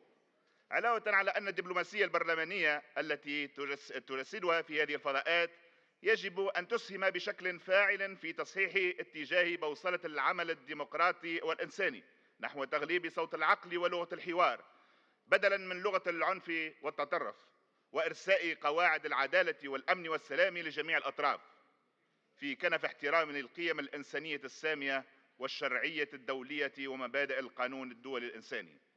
السيدات والسادة الأفاضل، لقد كنا نتطلع كمجموعة عربية في هذه الدورة 149 أن يحظى مقترحنا للبند الطارئ حول فلسطين بدعم زملائنا لنوجه رسالة واضحة باسم برلماني العالم من أجل السلام ومن أجل وقف الحرب وقتل والتشريد النساء والأطفال في غزة وفي لبنان ومنطقة الشرق الأوسط.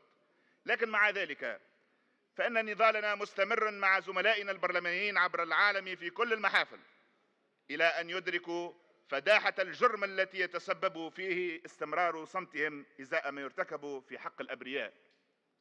إننا نواجه اليوم تحديات غير مسبوقة في تاريخ البشرية والإنسانية بسبب تمادي الكيان الصهيوني الغاصب في جرائمه وأعماله الوحشية، مع يقينه بالإفلات من العقاب والمحاسبة الدولية في ظل تحيز دولي وصمت المجتمع الدولي وعجز الأمم المتحدة ومجلس الأمن عن ردعه.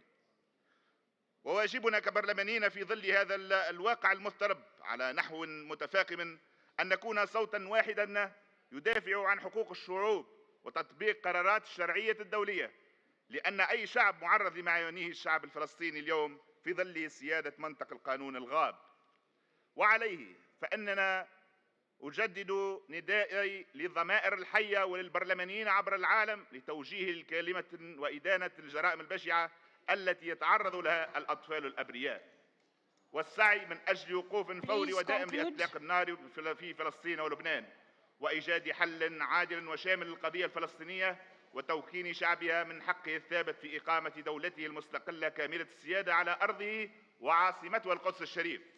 كما أدعو زملائي النواب لحث حكوماتهم التي لم تعترف بالدولة الفلسطينية إلى التجاوب إلى قرار الجمعية العامة للأمم المتحدة والاعتراف بدولة فلسطين، خاصة بعد تأكيد محكمة العدل الدولية على الوضعية القانونية للأراضي الفلسطينية. وأدعوكم دعوة صريحة للعمل بجدية أكثر كأعضاء فاعلين في هذا الاتحاد لتعزيز قيم السلام والعدل والتسامح، ولنرفع أصواتنا عاليا في وجه الظالمين والمعتدين بغير وجه حق، فالسلام المنشود لا يمكن بلوغه. شكرا على كرم الإصغاء، والسلام عليكم ورحمة الله وبركاته. Thank you. Now we go to the Asia Pacific, Mr. Zhong Yang from China. You have the floor.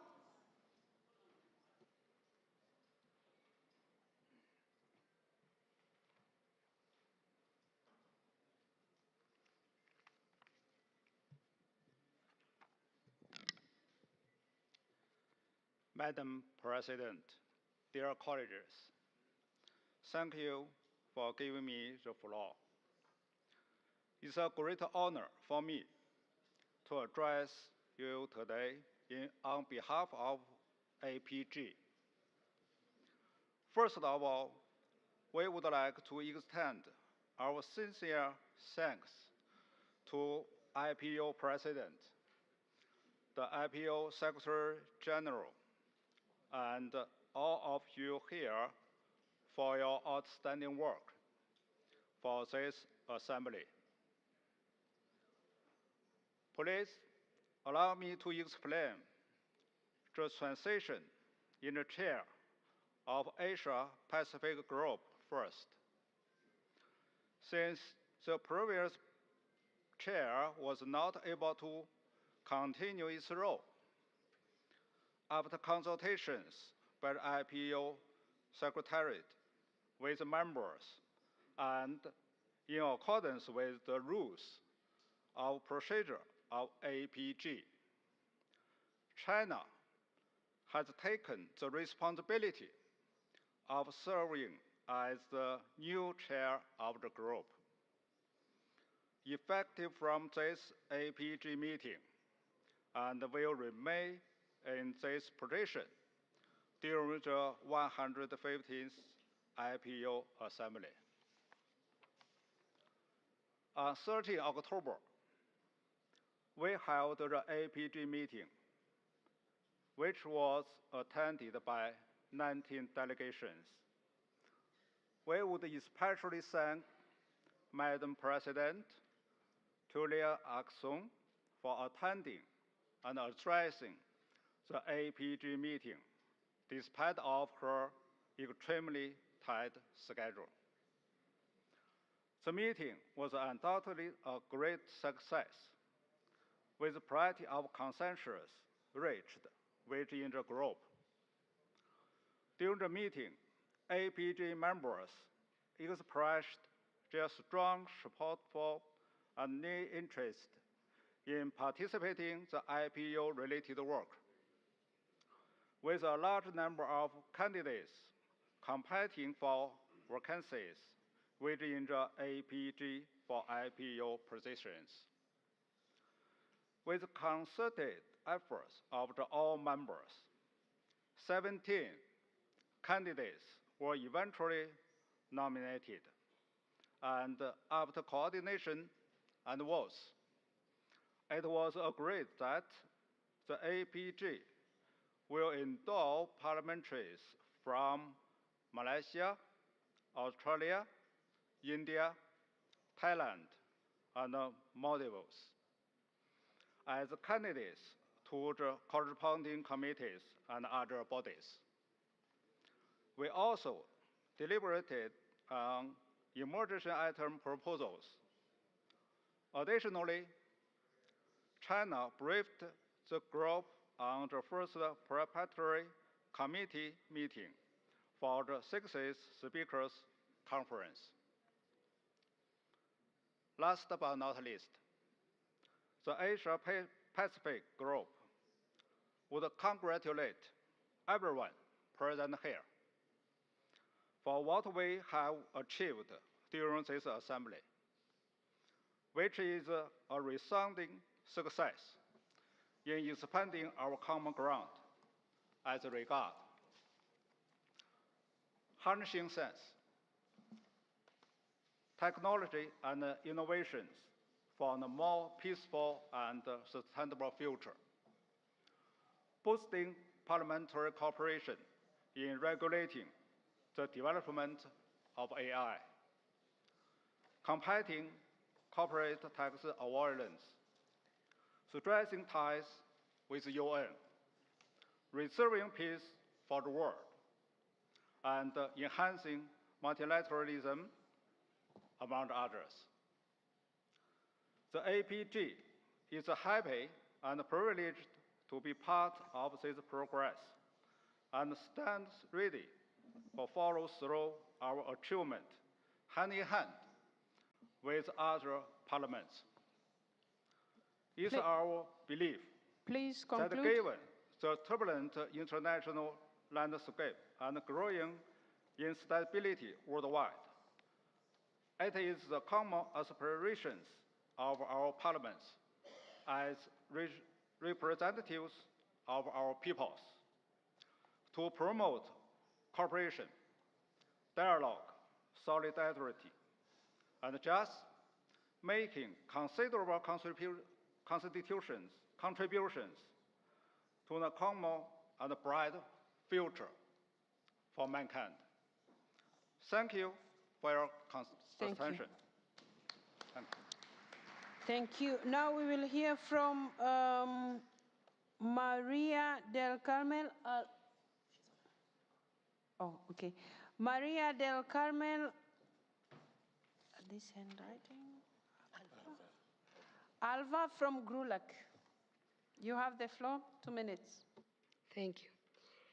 Deseo presentar mis saludos en nombre del Grupo Geopolítico de América Latina y el Caribe, GRULAC. En primer lugar, a las autoridades de la Unión Interparlamentaria, Presidenta Tulia Axon y el Secretario General Martí Chugón. Y agradecer y felicitar asimismo a los funcionarios y personal de la UIP, quienes tal como nos tienen acostumbrados han realizado un excelente trabajo, así como a los intérpretes que nos facilitan enormemente la tarea.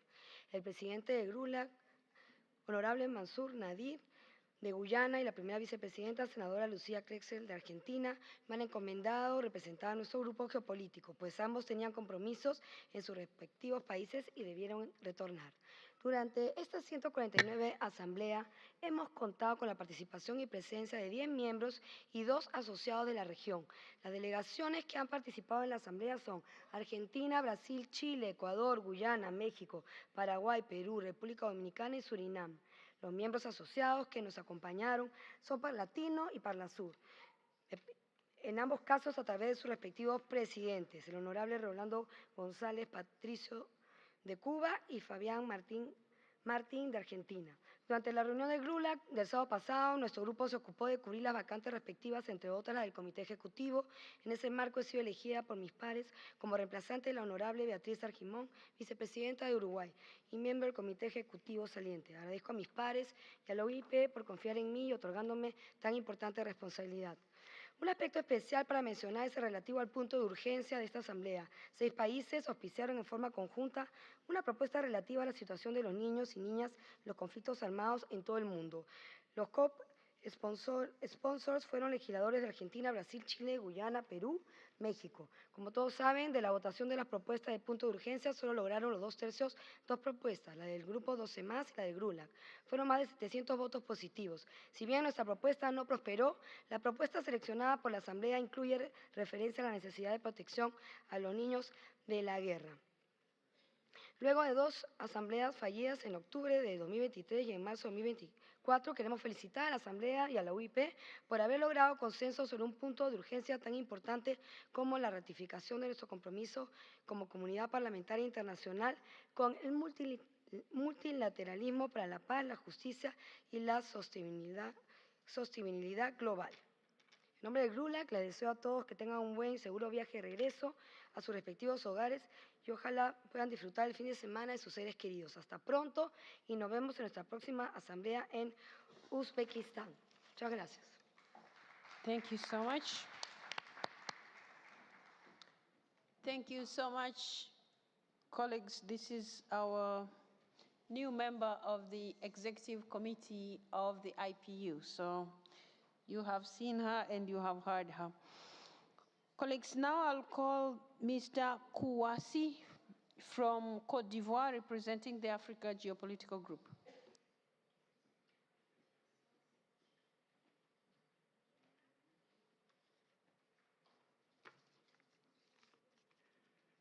Madame la Présidente, Monsieur le Secrétaire général, honorable Président du Parlement et chef de délégation, chers participants, au moment où s'achève cette 149e session de notre Union, je voudrais réitérer mes remerciements à l'ensemble des participants et en premier lieu à Madame la Présidente Tulia Axon qui a présidé avec brio nos travaux. Je voudrais associer à ces remerciements Monsieur le Secrétaire général pour sa précieuse contribution au succès de nos assises. Je tiens également à remercier les autorités suisses pour les excellentes conditions et les facilités offertes qui ont contribué au succès de cette session. J'adresse notre gratitude à l'UIP qui vient d'honorer notre collègue Haroun Kabadi au Tchad avec le prix Krimer Passi. Mesdames et messieurs, distingués participants, au moment où les rideaux se ferment sur la présente session, l'environnement international demeure marqué par la persistance des conflits armés. Même si cela n'a pas été inscrit à l'ordre du jour de cette Assemblée, nous ne devons pas oublier la situation humanitaire préoccupante au Moyen-Orient, notamment à Gaza et au Liban. Nous devons résolument nous engager à agir afin que cette région puisse amorcer le chemin vers une paix durable en veillant à l'application des différentes résolutions pertinentes du Conseil de sécurité des Nations Unies. Outre la situation au Moyen-Orient, l'on ne saurait occulter les conflits armés en Afrique, singulièrement ceux de la République démocratique du Congo, du Soudan et certains pays du Sahel. En plus de ces conflits armés, notre continent reste également vulnérable aux catastrophes naturelles et à la propagation des épidémies telles que le paludisme, la diphtérie et la variole du singe. Nonobstant ces défis auxquels nous sommes confrontés, je reste confiant en notre capacité de résilience, pourvu que nous défendons toujours et partout nos principes fondés sur le multilatéralisme, le dialogue politique, le respect du droit international et la solidarité pour la paix et le développement. Mesdames et messieurs, distingués participants, nos peuples attendent beaucoup de nous. Il est de notre devoir de répondre à leurs attentes, ainsi qu'à celles des fondateurs de cette union il y a de cela 135 ans. Notre union, pour sa bonne marche, doit nécessairement amorcer sa phase de transformation structurelle au niveau de son fonctionnement. C'est pourquoi nous soutenons et encourageons le travail de la Commission des amendements sur le règlement de l'UIP, présidée par Mme Nelly Muti, présidente du Parlement zambien, encore une africaine, relativement à la question de l'amendement d'urgence, afin d'assurer davantage de transparence et de prise en compte de toutes les voix au sein de notre Union. Aussi devons-nous aider au renforcement des institutions en Afrique, gage de développement et de réduction d'inégalités sociales. C'est sur ces mots que je voudrais clore mon propos en souhaitant à tous un bon retour dans vos pays respectifs. Je vous remercie. Thank you very much. Now we will hear from 12+, Mr. Laurent Welly from Switzerland, who is our host, but at the same time, he's now serving as Vice President of the 12+ group and the incoming President of the Geopolitical group. Mr. Welly, you have the floor. Merci beaucoup, Madame la Présidente. Madame la Présidente, chers collègues, Monsieur le Secrétaire général, le groupe des 12+ s'est réuni le 12 octobre pour une longue réunion dans l'après-midi et durant chaque matin du 14 au 17 mars. Le groupe a également célébré son 50e anniversaire et nous remercions Madame la Présidente et Monsieur le Secrétaire général de leur présence et Madame la Présidente du discours qu'elle a prononcé lors de cette célébration. Le groupe a donc désigné un nouveau président en la personne qui vous parle, mais je tiens vraiment à remercier mon prédécesseur, Monsieur le sénateur Andris Griffoy, pour tout son engagement et tous ses efforts. Et c'est d'ailleurs encore en son nom que je m'adresse à vous, puisqu'il est retenu en Belgique et que je le remplace à cette occasion. Les membres du groupe des 12+ ont été très actifs au sein des différentes commissions durant cette session. Je me permets de remercier particulièrement Mme Michelle Rempel du Canada pour son engagement sur la résolution de l'impact de l'intelligence artificielle sur la démocratie, les droits de l'homme et l'état de droit. Nous félicitons également de la nomination de Michel de Mengde en tant que rapporteur de la prochaine résolution sur les adoptions internationales illégales. Merci à David McGuinty du Canada pour son travail de fond comme président de la Commission permanente des affaires des Nations Unies, afin que cette commission s'engage toujours plus sur les sujets très importants et très complexes. Merci également à Denis Naughton de l'Irlande, notre dynamique président du groupe de travail sur la science et la technologie, pour tout le travail effectué, brillamment récompensé d'ailleurs aujourd'hui par l'adoption de la charte de l'UIP sur l'éthique de la science et de la technologie. Merci également à notre collègue Talsma des Pays-Bas, à la tête du comité sur les questions relatives au Moyen-Orient. Enfin, à Mme Bradley et M. Iacovelli pour leur projet de point d'urgence, ainsi qu'à Mme Rempel encore pour son travail exemplaire comme présidente du comité de rédaction. Madame la Présidente, nous avons eu des discussions intenses avec vous ces derniers jours et nous vous remercions de votre disponibilité ainsi que de votre ouverture d'esprit. Plusieurs éléments ont été éclaircis et nous avons entendu que vous aviez les meilleures intentions et l'ambition d'explorer toutes les voies possibles de dialogue en faveur de la paix. Cependant, et en toute transparence, je dois vous dire que notre groupe continue à déplorer votre visite auprès du président Poutine.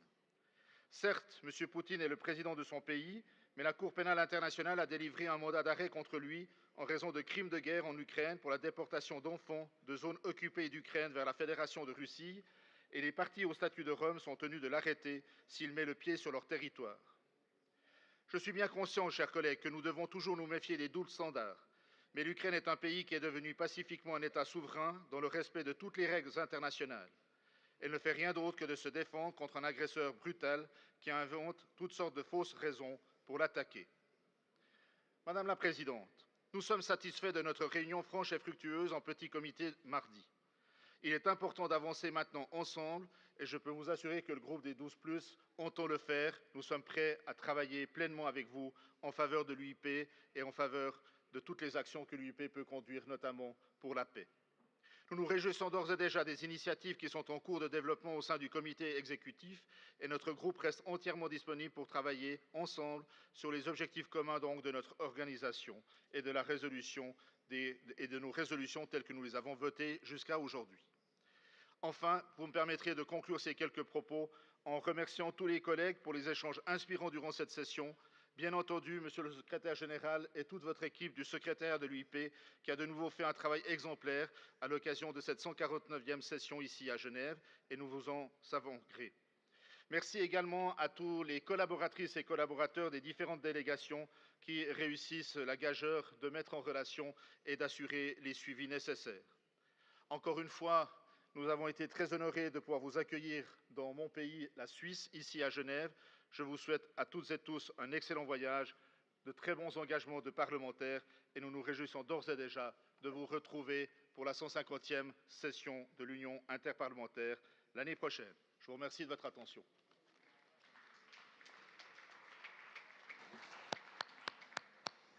Thank you so much. Now we'll go to the remarks by the Secretary General.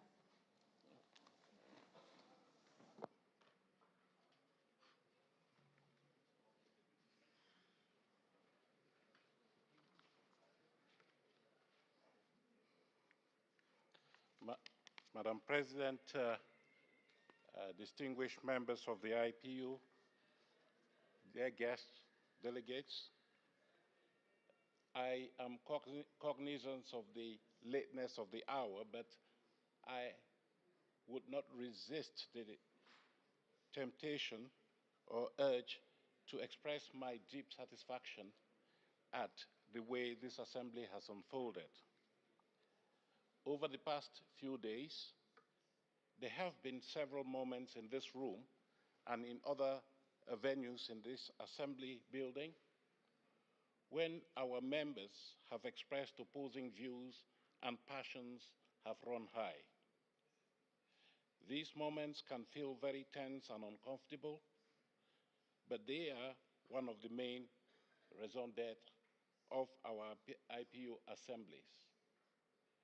In this global forum for dialogue and diplomacy, we must all feel comfortable to express ourselves, listen respectfully, and search for common ground. As I reflect on the deliberations over the past several days, I am confident and convinced that the call that I launched at the opening of this assembly has been heard. I did enjoin all of you to be resilient, not to yield to despair in the face of the daunting challenges facing our global community. I am confident that that message was heard, that message of hope was heard, when we look at the various outcomes of our deliberations here. We have discussed science, technology, and innovation and had many examples of good practice that parliaments are using to improve the way they are doing business for humanity. If harnessed and regulated properly, technological advances can help us achieve great things, including the resolution of the conflicts that we see around the world. The same is true for artificial intelligence. We need to keep our eye on the ball. It is clear that artificial intelligence presents many exciting opportunities, but we need to be ready to legislate for and mitigate the risk. We have rededicated ourselves to multilateralism in response to the United Nations Secretary General's appeal for greater support for the multilateral system. I am pleased that the emergency item resolution that was adopted earlier during this session has been inspired by the words of the UN Secretary General. This is, I believe, a fitting response to the message emerging from the Pact for the Future that Madam President mentioned in her report. The Pact for the Future clearly expresses the determination and commitment of member states of the United Nations to work with parliaments and the IPU in a joint fashion in order to resolve the conflicts that we are facing in the world today. And so the message of the emergency item resolution is very clear and unequivocal. You have recommitted, you have rededicated yourselves to a multilateral system that is better suited to addressing the multiplicity of challenges facing the world today. You have, during this session of the Assembly, celebrated a number of important anniversaries. You have celebrated the 10 years of the Forum of Young Parliamentarians. You have celebrated the 10 years of the Common Principles for Support to Parliaments. And you have celebrated the 25th anniversary of the Mine Ban Treaty. It may seem frivolous to celebrate these milestones, but in so doing, we bring these important issues back onto the agenda.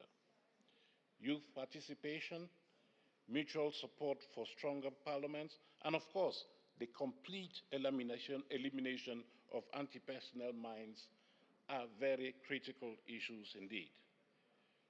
We have once again seen the IPU family grow with the return of Jamaica and their prospects of other parliaments rejoining the fold of the IPU. Universal membership remains one of our greatest aspirations, and every step we take on the road towards achieving this is welcome. I encourage you to reach out to all those non-members of the IPU to realize the benefits of being part of our wonderful global parliamentary community. Ladies and gentlemen, I cannot conclude my remarks without paying glowing tribute to our President, Dr. Tulia Axon. We want to thank you very much and appreciate you for the sterling manner in which you have presided over the deliberations of this assembly. There have been ups and downs during this assembly, but all of these have been managed with maestro. I thank you very much for your leadership.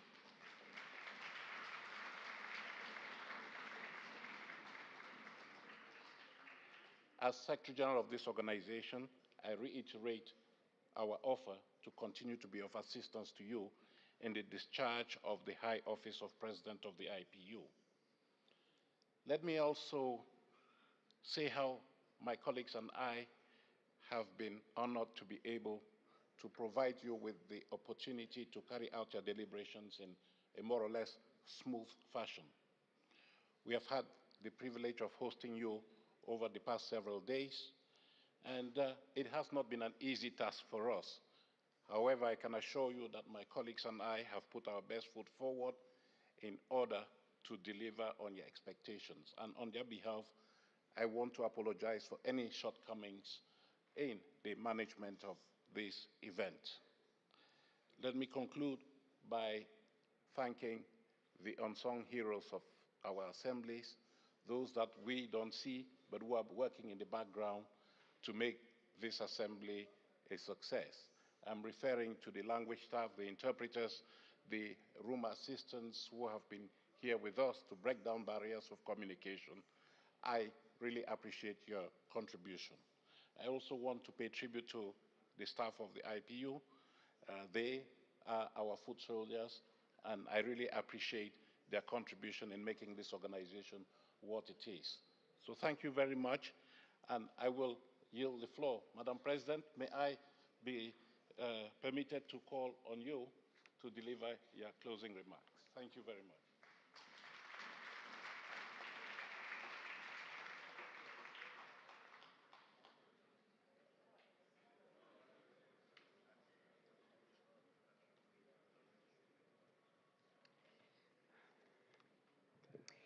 I was just about to call myself, and then the Secretary General volunteered, so I am grateful I didn't have to call myself. Dear friends, dear colleagues, it has been a busy assembly, and I am sure you are all keen for me to be brief. I'll try my best to be. It is with some regret that I have noted that at times the atmosphere at this assembly has been tense and polarized. As we have acknowledged in our emergency item resolution, and in the words of the United Nations Secretary General, the world is edging towards becoming a powder keg, paralyzed by dysfunction and held hostage by geopolitical tensions. I also regret that we have not been able to present a united position on the situation in the Middle East. But we must end this assembly on a note of positivity. The solutions are right here in front of us. A reinvigorated multilateral system, better respect for the fundamental principles of international law, a rejection of violence and human suffering, global cooperation to find solutions for a better future, and most importantly, dialogue. After all, that is what parliaments are all about: talking and listening. Parliamentary diplomacy will be key in repairing the damage of the past few years of global tension. Although the emergency item resolution does not focus on a specific situation, it is a first step in identifying the many areas of common ground we have and in rebuilding a consensus on how we can build a more peaceful world. And we have many other reasons to be proud of our achievements at this assembly. Our Committee to Promote Respect for International Humanitarian Law has adopted a strong plea for member parliaments to put pressure on the parties to the conflict in the Middle East to avert the full-scale war in the region, which would affect us all. In our general debate, colleagues and friends, we have taken good note that science, technology, and innovation can offer great hope for a more peaceful and sustainable future. We heard a note of true optimism from Bertrand Piccard that the technological solutions to protect our environment for future generations are already there. We just have to embrace them. We have begun to grapple with how artificial intelligence will impact our democracy, human rights, and the rule of law. We must keep this question at the forefront of our minds, as this technology will only continue to advance, and we cannot imagine the ways in which it might be deployed, for good or for bad.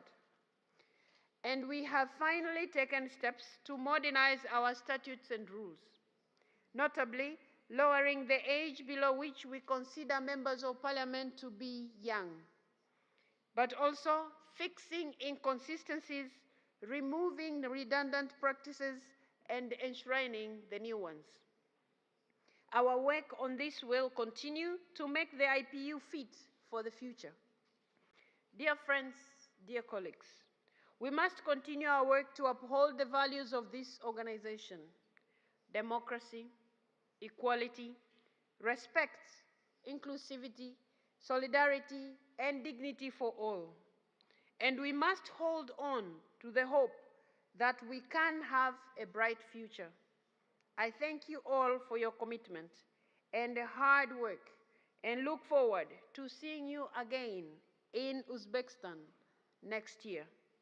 I would like to take this opportunity now to declare that the 149th Assembly is officially closed.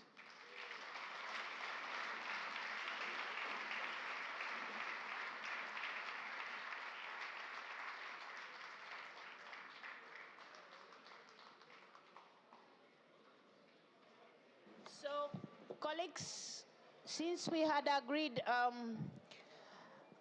the meeting is closed, but we are going to officially end it as we started with an anthem. So I'm going to request all of you to rise for our IPU anthem.